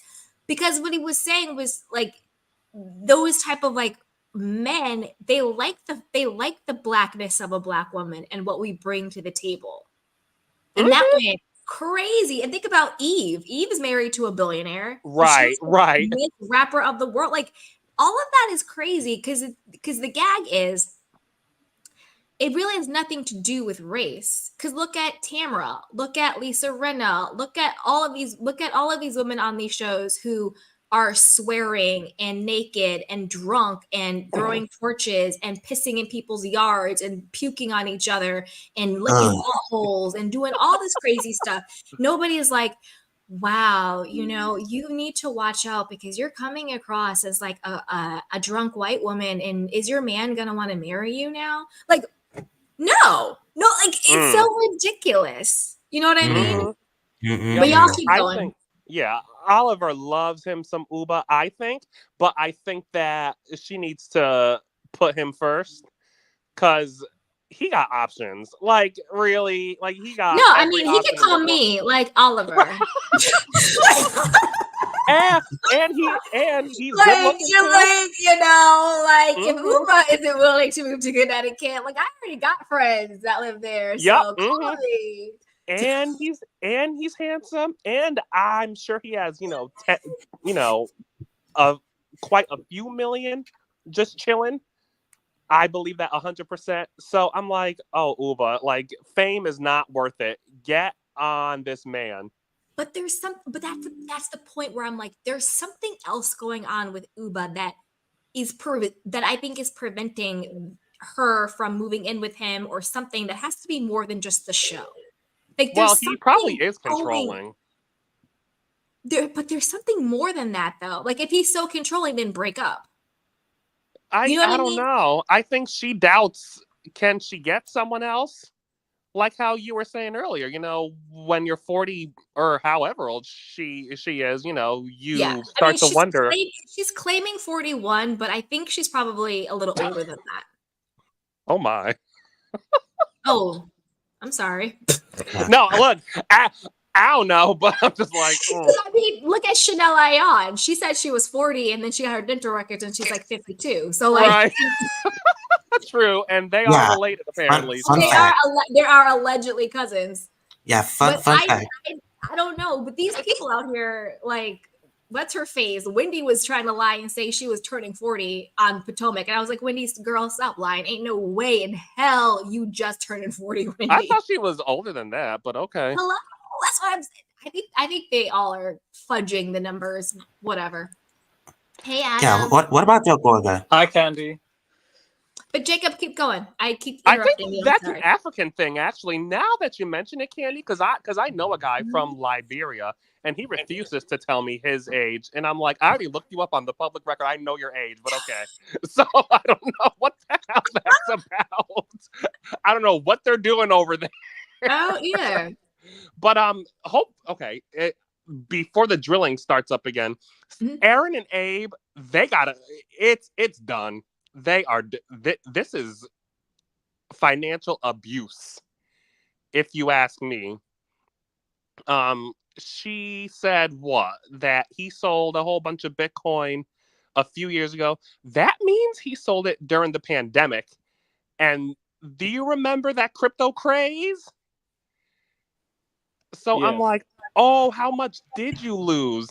Yeah, because It's that a was when it was lot. at that was when it was at the trough. So, Yup. when it was Well, you buy at the trough, you don't sell at the trough. right, yeah. No, and I was just like, oh my god. But yes, there was some handbag line that he was mostly involved in. Not really sure what happened with that. I mean, it's gone now, right? I mean, handbags. Okay. Who's buying Aaron handbags? No one I knew who mean, you were. Nobody's doing it. Yeah. Like, come on now. Candy will buy it. I doubt it. Really need to kick you off this panel. But something is up with Abe though. I'm very curious because so last year when they came on the show, once again, I always look them up. I'm like, where do you work? Who do you work for? Where do you live? And he had his own law firm. And then when you look on his LinkedIn today, it's gone. Now he works for someone else. And I'm like, what in the world happened there? Like it lasted for literally a year or less. So I'm like, okay, that's interesting, Abe, I suppose. Like, I guess you probably thought, Aaron would take off with the show but you didn't give it any time. And then also I was wondering, oh, Aaron, do you have any listings? Like I was wondering, well, what are you selling? I don't even see her on the New York City real estate site anymore, like to search her up. So I don't feel know like they're living what off she's of doing. her family money. Or Clearly. I was wondering, is she doing more of that construction type business that she was involved in? I don't know. She isn't shown. I mean, we haven't seen it yet, but I'm just like, okay, you're not selling real estate? So that was weird. And also, rat infestation. I don't know. Something because apartments don't get mice like that in New York. Like that doesn't happen very often, especially in Manhattan, and especially at the 10,000 plus rent range. You don't be getting mice like that. So I'm like, what's the real problem here? I heard Linda's house is rat Agreed. infested. What happened? I heard Linda's house was infested by bats. Yeah, that Lisa was Who's that? Renner's. Yeah. Yeah, that was Renner's. But That was Lisa Rinna's though. yeah, but that's because Lisa Renner's house is not. She wishes it was Well, but Lisa Vanderpump's house, but she, it's not. yeah, she can't afford her house. Mm-hmm. No. So I don't know if she could pay for the upkeep. They have like 5 mortgages on that freaking house. So, but and then Do- lastly, I don't think. Oh, sorry, no, go. No, I- finish Jacob, then go. Oh, well, I was gonna say I don't think Jenna is as rich as she pretends to be. I believe that car is on a lease. That Bentley, I'm like, girl, okay, like, yeah, the producers are on your side, and they decided to show the purchase price and not the lease price. But because she don't work at J. Crew no more. And are people buying Jenna eyelashes? Are you buying them, Candy? Oh, I no. know. I know. Obviously she is. I know. I know. Absolutely not. I don't know I anyone don't who's even know what buying Jenna Jenna. Line does. She has an eyelash line. She has some. I'm sure she has brand deals, but I don't think she's getting paid $1 million a year like she was at J. Crew for those 7 years. Right. And if you And then- have all those expenses, like this house here, that house there, your bills, if you're not getting that money in, will exceed your income. Yeah, And that's where a lot of people mess up. They have all this money, but then they go out and get all of these liabilities. And then when the money stops, they find themselves in debt. They find themselves foreclosed on. They find themselves not being able to pay back $250. Because I'm sorry, if I'm Erin and I do $250 for an Uber, you need to Venmo me that back. Like, come on. I don't care how much money you have or you don't have. Like, hello. But yeah, and that's a red flag. Mm-hmm. And she, and I'm pretty sure she had to pay that ex-husband out, because I'm pretty sure he was like a photographer or something. Oh, and definitely. She was an executive, so she had to pay him. She had to sell that brownstone, but I doubt she got anything really out of it because she had to split it with the husband and then pay the attorneys. And that husband was playing hardball with custody. So I doubt it was cheap. And child support, Bravo fandom said. She pays some child support. Yeah, so, and I don't know, does she pay him alimony too? She might, because again, he was just a photographer. Not just a photographer, but he was a photographer that I never heard of. Me either. I don't know his name. So, and I only know Jenna Lyons from Project Runway. Oh, okay. I mean, I didn't even know who she was. She didn't come. Unless I made that up. Was she on Project Runway? I have no idea, but I have seen her previously. I mean, she wasn't like a thing this side of the pond. Like, people online were like, "Who is this person that looks like Cruella de Vil?" Like,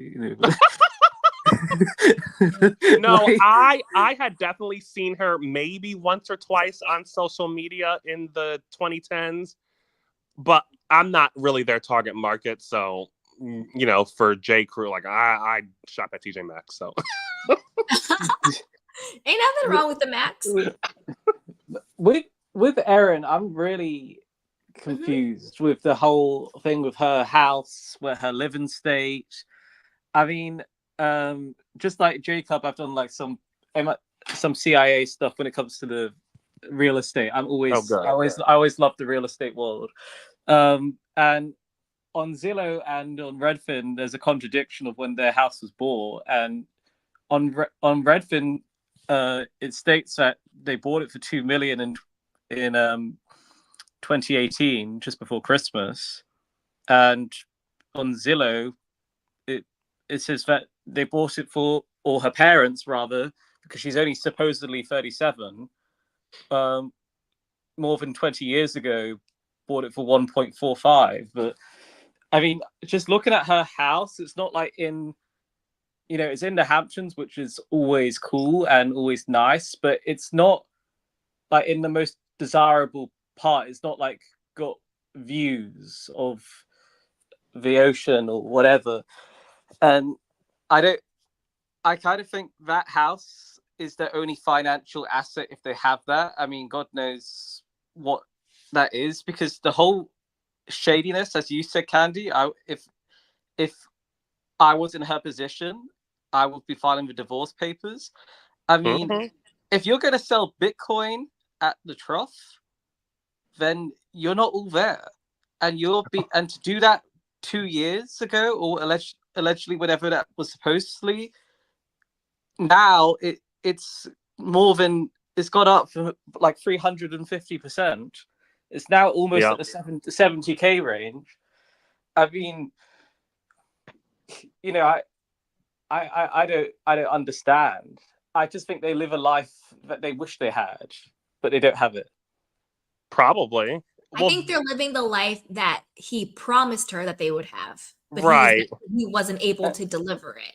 And what the hell was that when he was like, yeah, we didn't really know each other when we got married? I was like, Yeah, excuse me? I was like, What you what? mean? Yeah, that And they I both were like, we don't really know each other. Like, and she was like, I didn't want to get married. I was a party girl. And he yeah, was I like, forgot yeah, what episode it was, but the guy was kind of like, oh, unlike you, I wasn't a trust fund kid, or I think that was last week's episode. Mhm. And like he was like putting that in her face, kind of like Yep. thinking us as viewers would be entertained by that. But like to me, like if you have that insecurity, like you this is who you were marrying, a trust fund kid. Yep. Just it is what it is. Deal with it.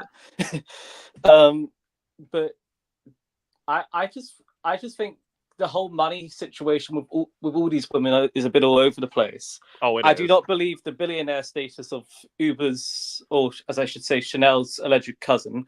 Oh God. But Yeah, listen, Chanel listen. and I real checked the cousins. guy's LinkedIn profile, and yes, he worked for a very high-flying investment bank called Deutsche Bank. Mhm. But you're not a billionaire from Deutsche Bank. That to me just seems like a facade that she's created to look good or whatever. I mean, yeah, sure, you could easily be a millionaire by the time, looking at his lengthy career with with the money you've made from the banking world. You can put that in real estate that goes up, appreciates.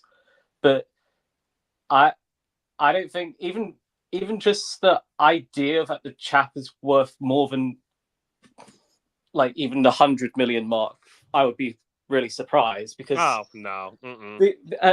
like to me, you have people like Jamie Dimon, but he's showing any Jamie Dimon. Yeah, and Chase is worth like 150 billion. He's a billionaire, sure, but his company is worth hundreds of billions, right? And that's not 100%. and that's not what Oliver's companies are worth. But no, he got a nice steady job. I don't know what Ubah's doing.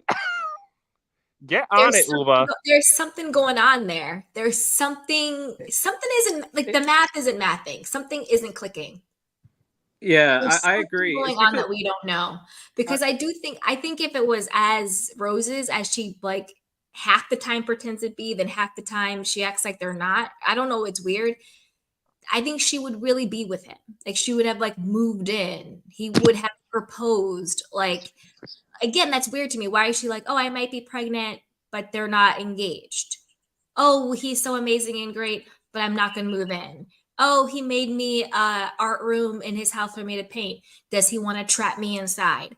Like, what? He's never going to be on this show, and I don't know how these women are on this show and with people who will never be on the show. How is Jenna's girlfriend's mom on the show, but the girlfriend's not? What in the world is going on? I mean, to me, that's just whack. I kind of think like with even in a non-housewives show, if you can't see someone's relationship in any form of capacity, don't mention it or don't be on television. Like, I mean, to me, Candy will know what I'm talking about. There was this in the UK. There's this pipe show called Made in Chelsea, and there was this girl called Emily who kept on saying, I'm in love with Jordan.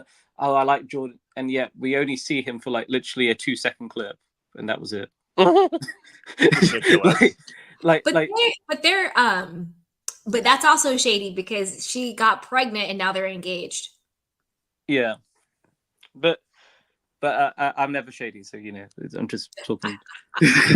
um, but out of interest, like I know Judge Judy, and you have people like 50 Cent who reside there. But like, if you allegedly had like $1 billion, would you reside in Connecticut?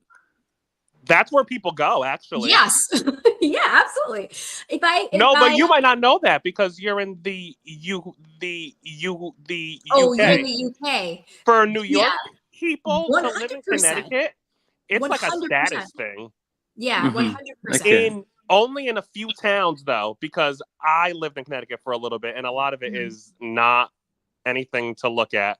But Greenwich, anything in Fairfield County, Greenwich, Westport, Fairfield, and Fairfield,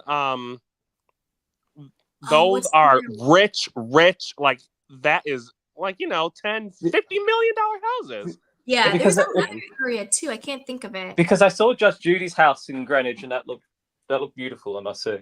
Like, oh yeah, Yeah, it's like money. Because she is paid. She's very paid, and She's very much more paid than Mr. Oliver. But hey, very much.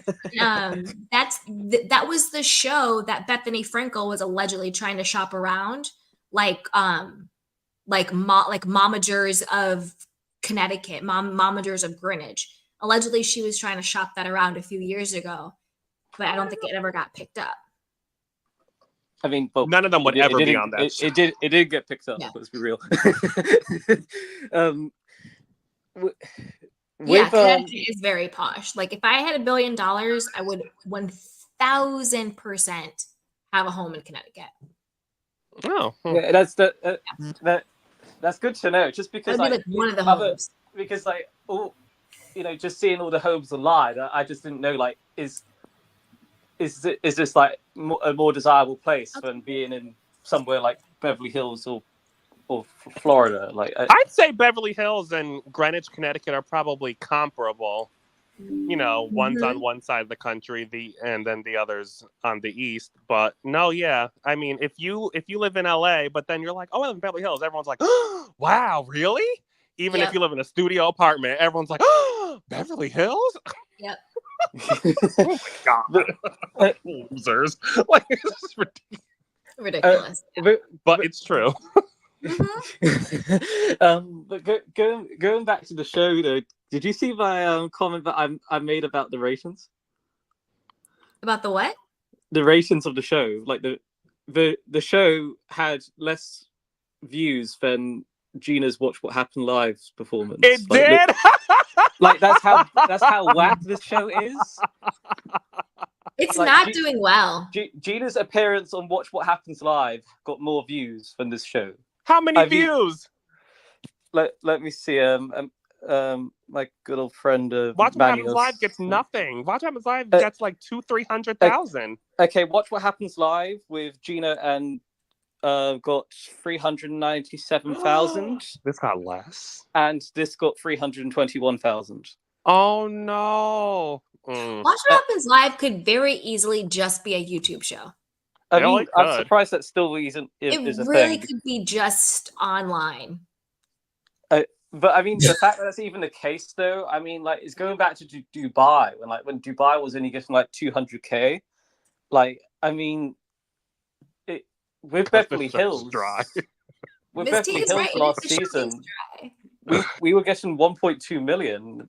Like, I think like to me, if you're only getting 321,000 and out of the whole population of America, that's like 0.001%. Yeah, that's it needs a new shakeup. Like we need women who actually live in New York. Look, Jessel and Pavitt did not live in New York before this show. Brynn did not live in New York. Thank you. Thank you. Jenna, I have no idea. Rebecca, I had no idea who that girl was, but one of my friends knows who she is. Because she's a, she likes fashion. I knew Rebecca Minkoff. I was like, who fashion. are you? Yeah, and she's a designer. Like, oh, okay. I was just like, what the heck? A Scientologist? So she's like rich then, right? Like rich? Rich. I think again, this is just my opinion. I think she joined Scientology for the money and the fame. Yeah, I mean, Well, Tom you had Cruise to have died. money That first. cult part of it, yeah, I think she sort of like sold her soul for it. Ah! You know what I Uh, mean? I mean, to Like join the Tom Tom Cruise Cruise land of is it a bit. all, John Travolta of it all. Right. You know how they sort of join and they get money and fame and all that stuff. I bet that because it sounds like because I always thought Rebecca Minkoff was like Tory Burch, came from money, old money, and was sort of like a very privileged person who was able to start a fashion line and like have one like a Kate Spade or something. But according to her story, it was sort of like, nope, I grew up regular. I came to New York and slept with a bunch of men to get what I Oh, had to do. That's what she said. She said she needed help. And so, of course, she saw the guy naked. That is exactly what she said. And then she right. also said she needed an apartment to stay. So she was sleeping with the guy. They were having sex. And then he broke up with her and still said she couldn't come to the house. This is everything she said. That is what she said. That's what she said. So, and Um, she didn't say it in a way like she was taken advantage of, like we know happens in that space and world. So I feel comfortable saying it. Didn't seem like that. Oh, It seemed like true. choosing it, just to clarify that part for people. so are you actually enjoying watching this show compared to like the other The one? only thing I'm invested in, Brynn, just because you I'm said. like a little petty. I just want to see what's going to happen between Brynn and Ubah. And Okay. it better not be stupid and dumb because at the very first episode, it was like, oh my God, I can't believe it ended like this. Where do we go from here? Like we're Union Day. They're like, they can't even talk. Woo, woo. Like they're gassing it up. So I want to know what happens between Brynn and Ubah. But Well, other I than guess she said she modeled for Dress Barn, and that was like her highest paying job. I hate to say it,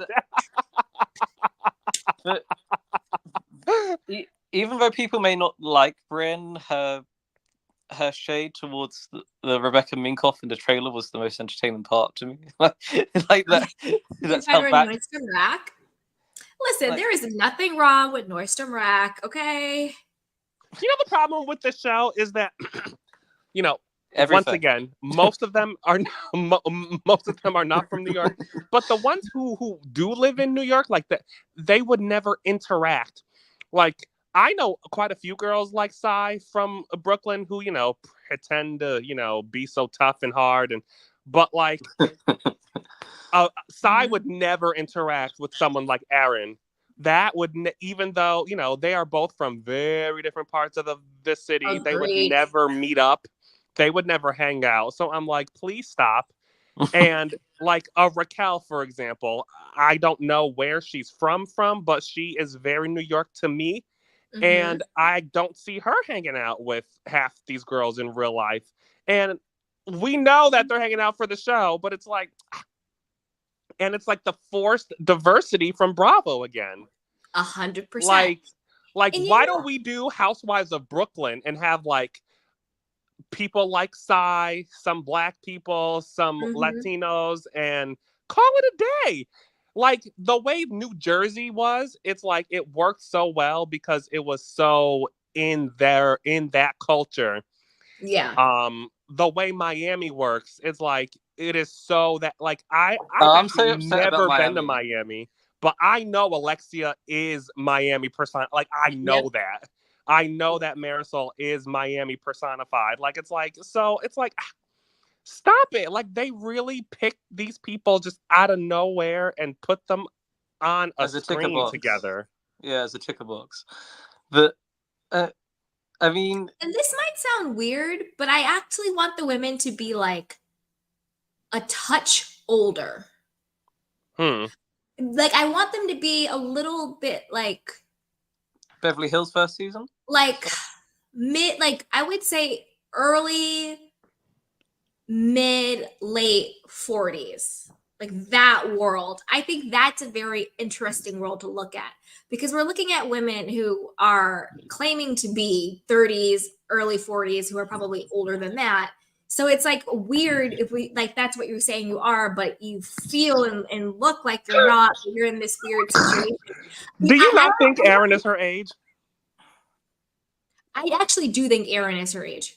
I She's believe so supposed as to be well because I 37. read her wedding thing, and so I'm like, oh yeah. You read her yeah, you went CIA agent. You read her wedding thing. Yeah, her her what? You're really Her like wedding That's announcement. deep. You read her wedding?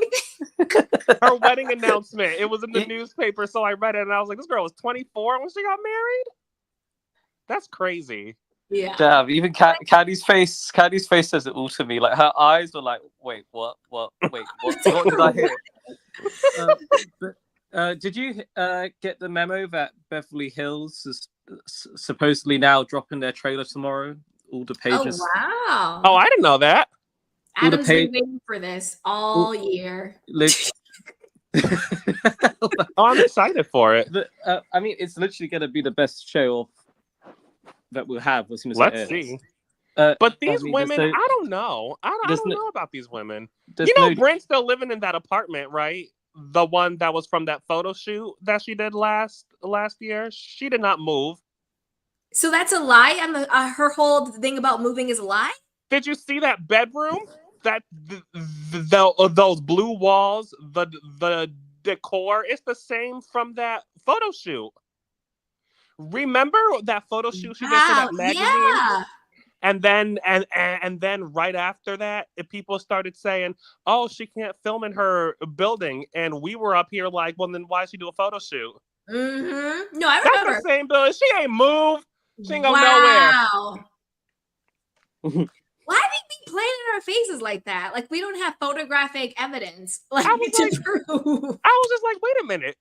That's the same apartment. I saw that same gold lamp thing that came out of the walls. I was like, Brynn, I mean, you don't even live in New York. That girl don't live in New York. Come on. What do you guys think about the whole Jeff Lewis calling her a high-class call girl, basically? Listen, I wouldn't be that shocked. Brynn gives, in my mind, Brynn makes me think of, I can't remember what that woman's name was, who Yolanda operated. Foster? No, How can you compare Brynn to Yolanda? Because no. There's this woman who 100-something years ago operated brothels in New Orleans, and like a madame. Right, and Brynn to me is because back then, if you could claim like how Brynn does, claim any kind of black, but you didn't look it, then you could go for a high price. So to me, Brynn just immediately, that's just where my mind goes, unfortunately. Yeah. No, I mean, that's some Ghislaine thing like that. Well, not even. I'm not talking about that lady, but she just, I see why Jeff said that, because I thought that. I was like, who's her sugar daddy? Mm-hmm. And that's all she gives off is, oh, hi. Okay. I saw this TikTok of someone like parodying her, and they were going through a McDonald's drive-thru. Did you see that? No. And she was like, and so Brynn's in the drive-thru, and she's like, "Hey, can I order a quarter pounder? Or do you just want to pound me later?" I was like, it was actually really hilarious and really well done. But like, did you say pound me?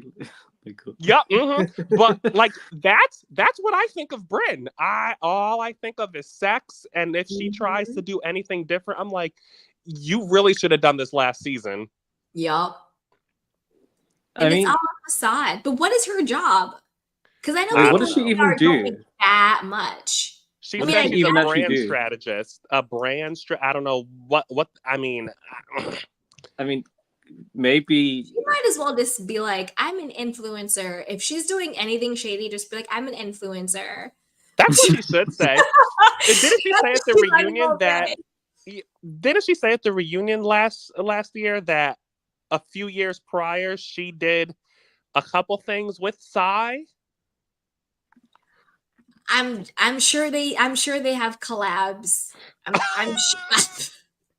Listen, I don't know. Look how Psy. I mean, a word on the street. Psy was a side chick and got knocked up, and that's how she got her husband. Oh, yeah, absolutely. Yeah, word in the street. That is true.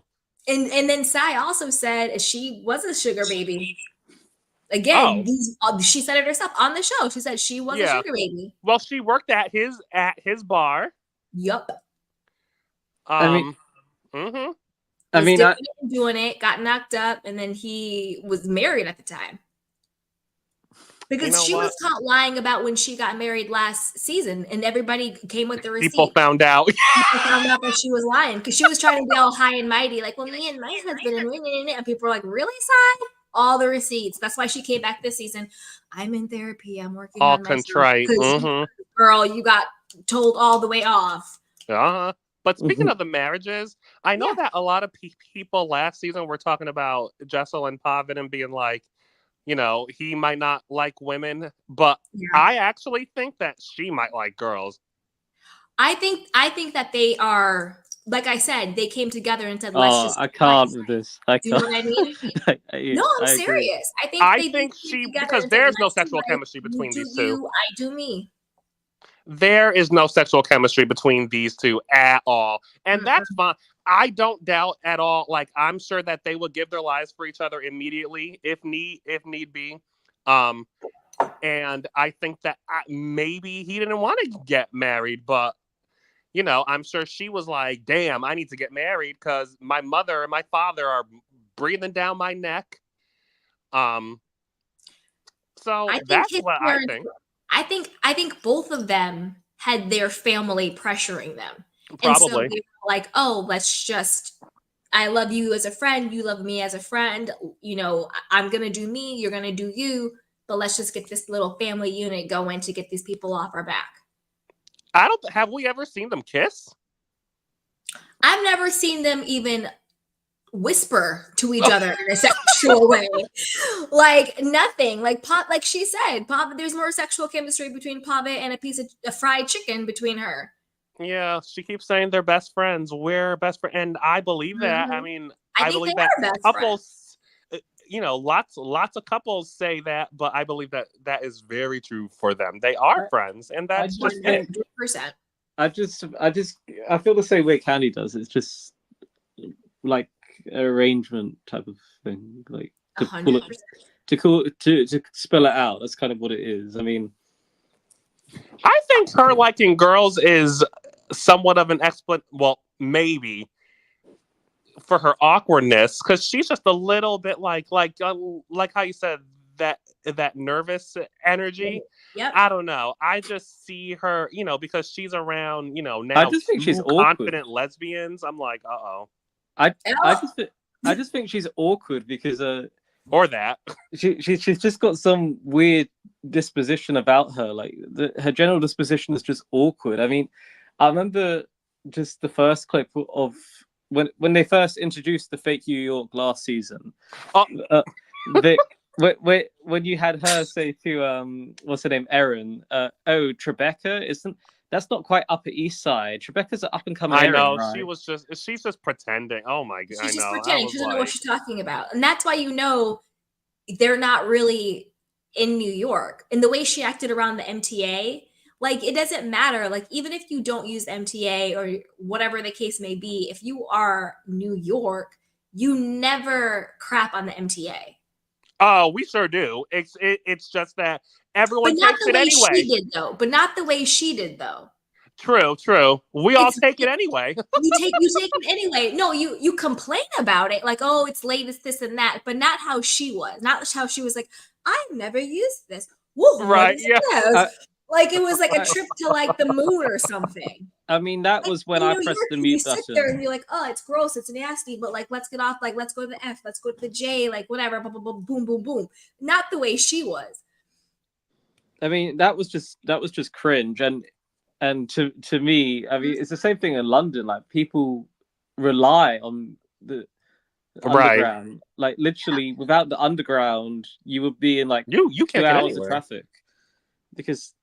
Like London, a bit like New York, is we've got a river and it divides parts and what have you.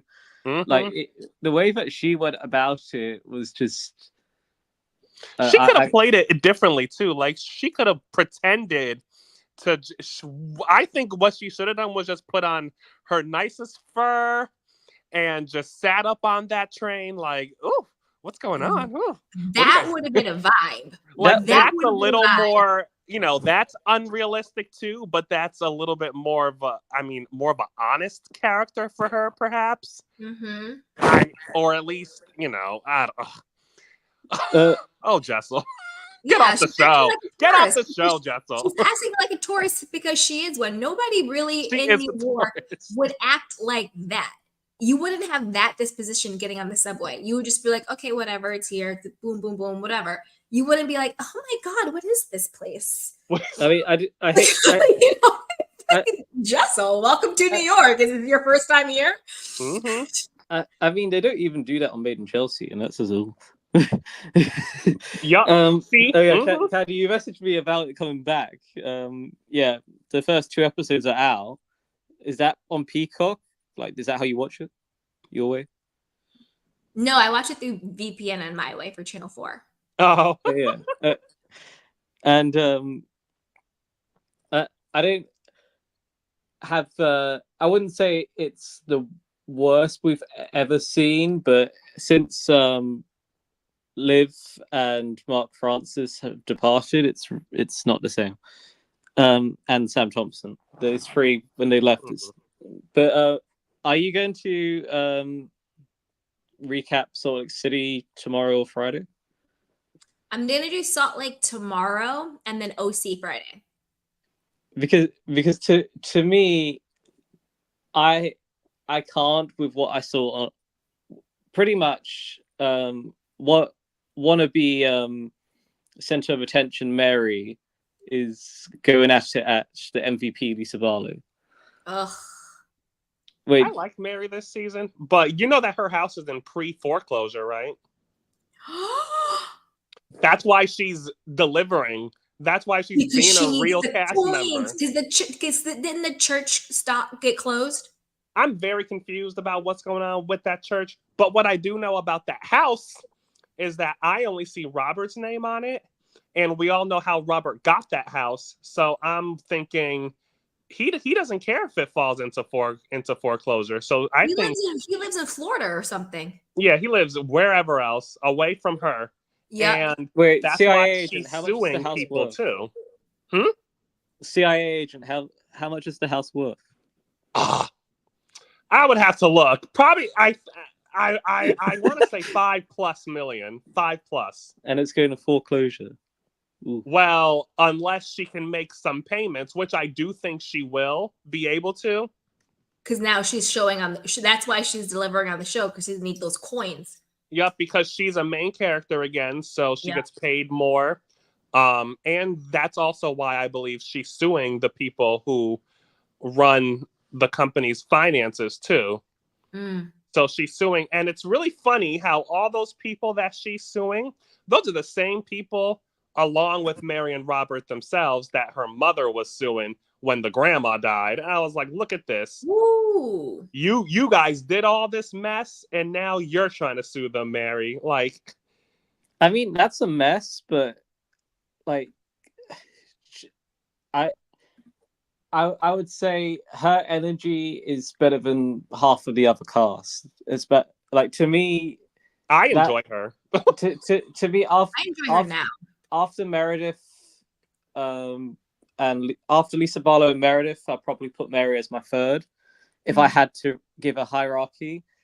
But the Granddad Rose's wife and Angie can go.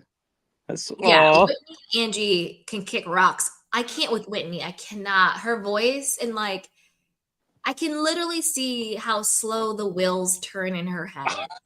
She's like, what, Lisa? But like, it's just like, I don't compute. Like, I can't with her. I can't. You know what I realized with Lisa though, and the producers? So I have a friend who's just now getting into it, and I was watching season 2 reunion with him, and it hit me. I said, because I wasn't on the Lisa Barlow love train until like season 3. Up until then, I was like, get this girl off the screen. But now I'm like, oh, more please. But I think I figured it out, at least in my mind. Like, I know, Candy, you have always said how the other girls are very jealous of her, which I believe is true also. Yeah. And they want her off of the show. And she is kind of, I think she's kind of the fan favorite. Kinda, I think. She is the fan favorite. She got invited to the Bravo Fest in London. She's in London right now. Oh, really? Okay. Oh, Yeah. excuse me. And so, don't misplace her. But also, I think so. You know how? So this is my theory. The producers want revenge on her for not embracing the villain role that they want her in. And my examples of that is the fact that whole rant aired. I said to myself, after watching this whole reunion again, a few years later, I'm like, we know as fact that kind of stuff happens all the time and we never see it. So I'm like, they wanted that out there. And they called her the a Meredith villain. rant? Right. Mm-hmm. Yeah. Okay. And then the fact that whole Angie Harrington thing happened in early season 2, that thing with the caterers, supposedly Lisa was telling the truth. I don't remember the story at all, but the fact that was allowed to happen and air, I think is revenge, because she isn't taking the villain role. I think the fact that they aired Meredith talking about her finances was revenge. The fact that they aired it, I think that and there were a few other things too, and I'm like, the producers want, because they want her to be like a Kenya Moore or a Jen Aiden and embrace don't even it. compare her to Jennifer Aiden. Please don't stop. Well, no, that's what they want. They want her to put on the evil witch hat, pull out the cauldron, but she won't do it. She won't be a Lisa Rinna. And despite all that, she's the fan favorite still. I mean, that's interesting. So for that reason, also, I'm like, okay, Lisa, I'm on your side. I'm not that happy with what I'm seeing from her this season, but I'm still on her side. Yeah, I'm on her side too. I mean, the only other thing I'll say before, obviously not, we're gonna recap it tomorrow. But the only thing that annoys me with Salt Lake City, other than Grandad Rose and that, is that they've made this Angie girl the center of the cast photo. Yeah, what's that about? They're literally trying to enforce it, because with Beverly Hills, Potomac, and Atlanta, the main 3 stars are always in the center. She was, 1, not the main star, and 2, she was never in the top 3 anyway. Yeah, why is she there? I mean, I guess her feud with Lisa, does that take center stage? No, but they should put Lisa in the center stage. Exactly. No, I mean her feud, because aren't they gonna go at it like even more? Yeah. We'll have to see. I mean, the episode tonight didn't seem that interesting from what I've seen, but I hope to be can't proven wait for it. Same. I'm excited. I hope to be proven wrong. I just want to see Lisa Barlow on my screen. That's just.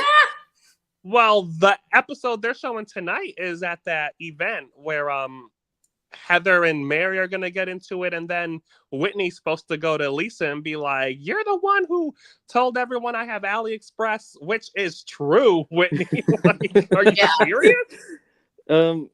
I believe that's Heather, by the way. I believe that Heather put it out there to the blogs, but that's just me. Because I think Heather hates Whitney. I think Heather hates Whitney. I think Heather hates Whitney too. I think she hates her after they were trying to do that whole. And another thing where I think the producers want revenge against Lisa. I think Heather hates Whitney for trying to do that whole, Lisa, you're sleeping with so-and-so for the basketball tickets or for the Vita. The fact that even aired, and the fact that they didn't even want to say that man's name, you shouldn't have aired that. Like, give us the full story if you're gonna try to give us something. We shouldn't have seen. But also, they probably don't have anything else to air. Potentially, yeah. I mean, they were grasping for straws that season. What would they be talking about? You know what I mean? Nothing. It would be bland. Yeah, there was nothing to show that season. But with this fake New York show, Okay. What is the solution, Candy, to actually make it worth our time? I think we need a reboot of the reboot. Because to A be mess. perfectly honest with you, if they were like, okay, Roni is canceled, I would be like, okay. Like I wouldn't like care. And that's not good. You need to care. You need to be invested in these women. I think they need another reboot. I want to see if they're going to stay in New York. I want to see a reboot of a cast that was like the original cast. I'm Where they know sorry, each but other. I don't want to. I don't need New York to be this sort of whatever this mess is. I wouldn't mind New York being like it, like the original cast, but like women like that. That would be fine for me. Like Jacob said, if they did like a Bronx or a Brooklyn, then yeah, I would want that spice, that extraness. But like I want to see in New York, I do want to see like the Gossip Girl, like the mothers of the Gossip Girls. Like, hello, Upper East Siders. Like, that's the world I want to see in New York. I don't need a hodgepodge of like influencers and sugar babies. And you know what I mean? Like, I don't need this New York, to be honest with you. Because I think the misstep with Bravo is they always get diversity and inclusion kind of wrong to me. It's always like people who are like they're checking quota boxes and it's like they're doing diversity for diversity's sake when that's not always the right choice. Like when I think of New York as in a Real Housewives show, I want to see the mother of the Blair Waldorfs and the Serena Vanderwoodsons. That's the New York I want.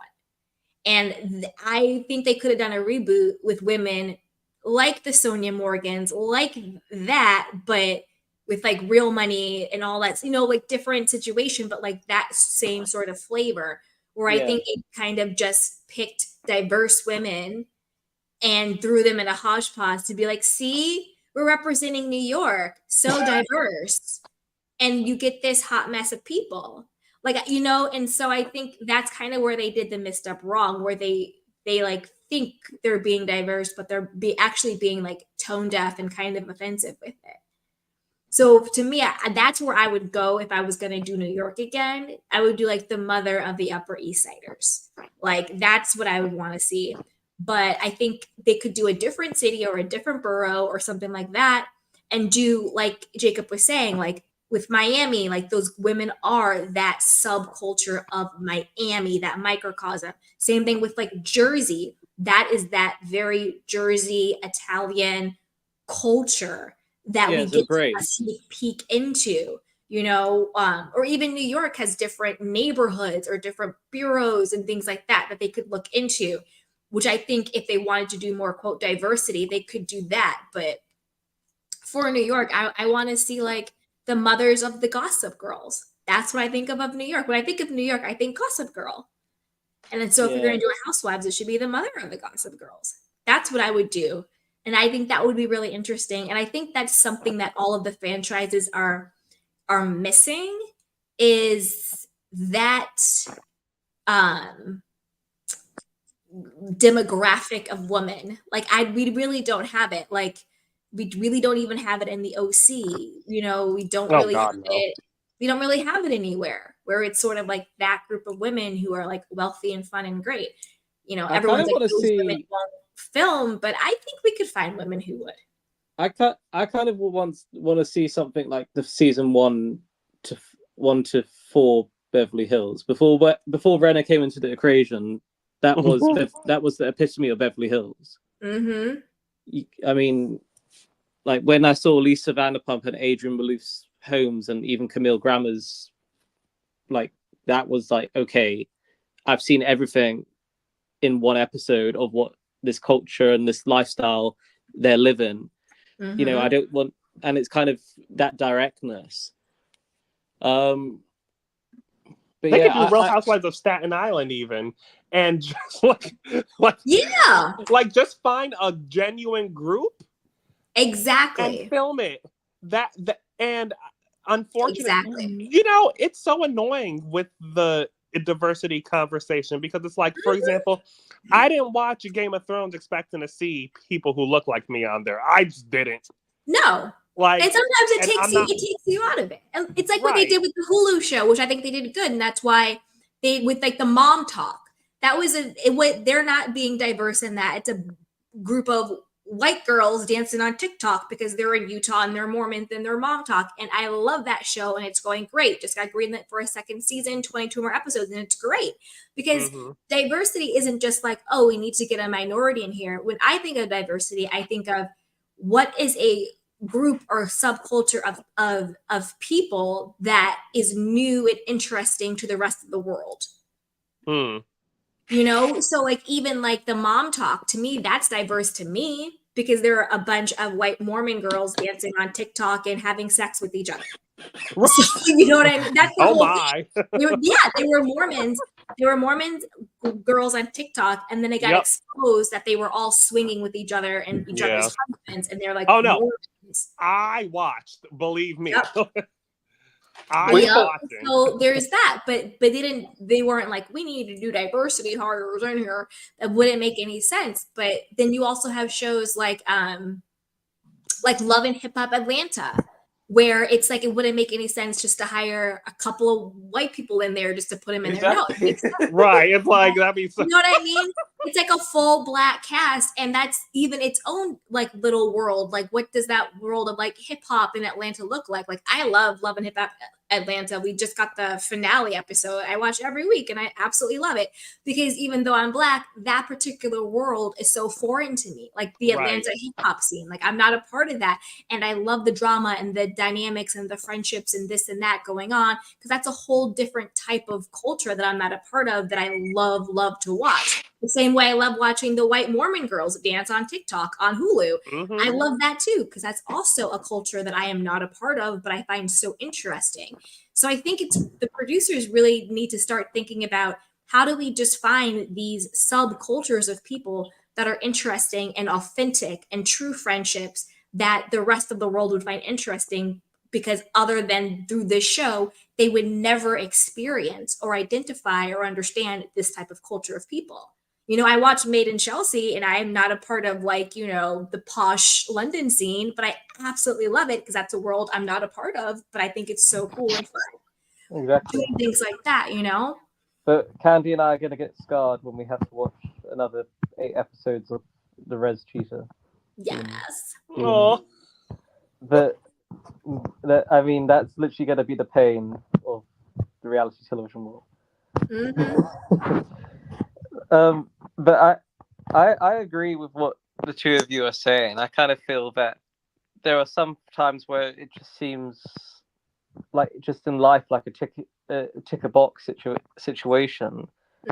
Like you know, when I was first watching these shows, I was like, yeah, the authenticity of this group, you know, matches, and as you said, kind of with certain shows, even though you may have not visited that city, you can see like, you have that glimpse of it. And with New York, it's just all over the place. I mean, yeah.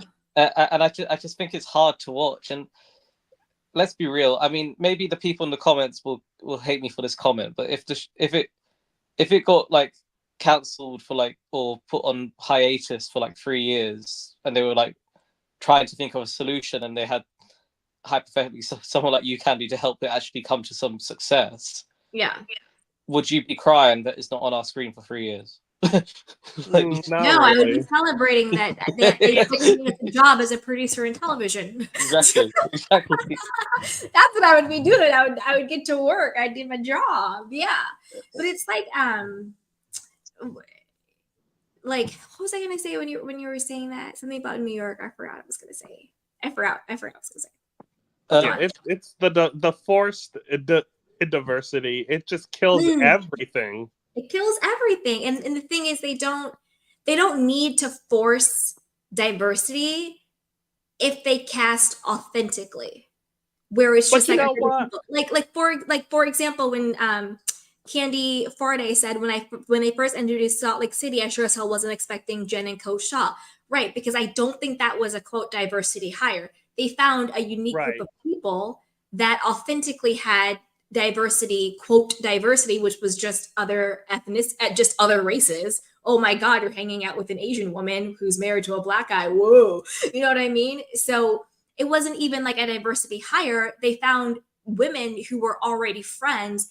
And when you find authentic groups, you have baked in differences at times, right? And so that's why Jen and Coach saw, and to be honest, Jen really was Salt Lake City for Yeah, for she a while was. she True. was on it, but that wasn't a diversity hire, and it didn't feel weird because she was authentically already friends with these women. And Versus something like and they, this, where it's like, let's just bring in all these other people, pull them together, and let's see what shakes out, and it's like bad ratings. and 100%. I mean, it's the same with Beverly Hills. I don't think Garcelle was just added for the sake of being a tick of the box. Oh, I She, do. See, she, I do, but I think they hired her to tick the box. She just so happened to fit and work. True. well, I yeah. kind of think you ran her for 15 odd years. That it even though Renner became toxic, and that's a whole different story. That they had that history of knowing each other, and it wasn't that she was in contrast with someone like Crystal, Exactly. or Rob Minkoff's unique wife, as I named them. Unique. I'm sorry. Ever since that scene at the reunion where Kyle was like, words like violated, and she was like, "Didn't you say you felt violated when someone broke into your house?" Yes, someone broke into my house. They didn't come and give me a jacket. I'm sorry. That Scott. That really. Yeah. That might have been Kyle's one good read in 13 years. Seriously. It literally was. I mean most of Kyle's scenes are her getting ripped apart in shade. I mean the goodbye Kyle would never go It's ahead. going to be very interesting. I'm ready to see all the dynamics with the women. Yes, and don't worry, I will be sending you the clip as soon as it is, because I'm waiting. I'll be waiting with bated breath. I've already sent you a clip of Budget Jacqueline with the update, with this preview for Potomac. It's already been released. Oh And God! Oh Potomac! I'll just give the heads up. Needs to be fired. But Budget Jacqueline is crying over the You Girl Jazzy. She's not actually crying, but she's like upset that the group of friends like her. I like the Jazzy hell? more than I like Jacqueline. Oh, yeah. I mean, A lot more. I mean, no offense to anyone who likes Jacqueline, but like I can't relate. No. She's fine, I guess. I'm like, all right, you and Mia can, but The thing with Jacqueline is, it's just like, if you're literally just going to be Mia's lapdog, then like you're not needed because we don't like Mia. Yeah, So 100%. why would Candy, you like her lapdog? When you read what I captioned the clip to you'll see. Yeah. But anyways, I've got to go. Me too. I'm gonna go to sleep. I'm tired. Yeah, literally. I mean, I'm a night owl, but like, it's getting late. Okay. And thank you, CIA agent, for all the info. We appreciate it. oh, I got you, and you got us too. Yeah. All right. Much love. Chat Much tomorrow. love. See you tomorrow. Have a good night. Good night, Adam. Good night, Jacob. Mwah. Woo. All right, you guys, tonight was so much fun. Shout out to my lovely panel. Thank you, Tay the Savior. Thank you, Jacob. And thank you, Adam, for joining me. You guys were amazing. Shout out to my mod, Ms. T. Thank you so much for holding me down. Everybody in the chat box. Bravo Fandom, SW, Candy Fardo. Who else was in here with me? Give Me Shelter. Sandy. And if I missed you, oh, Dusty, thank you so much. If I missed anybody, I apologize. So yeah, thank you guys so much for joining me. Tomorrow we'll be doing Salt Lake City, and then Friday we'll be doing the OC. So as always, you guys, be sure to like, subscribe, share, comment down below. It's a free and easy way to support and really help me out, you guys. And yeah, I love you guys. Everybody be safe and take care of yourself, and I will see you tomorrow. I love you. Bye.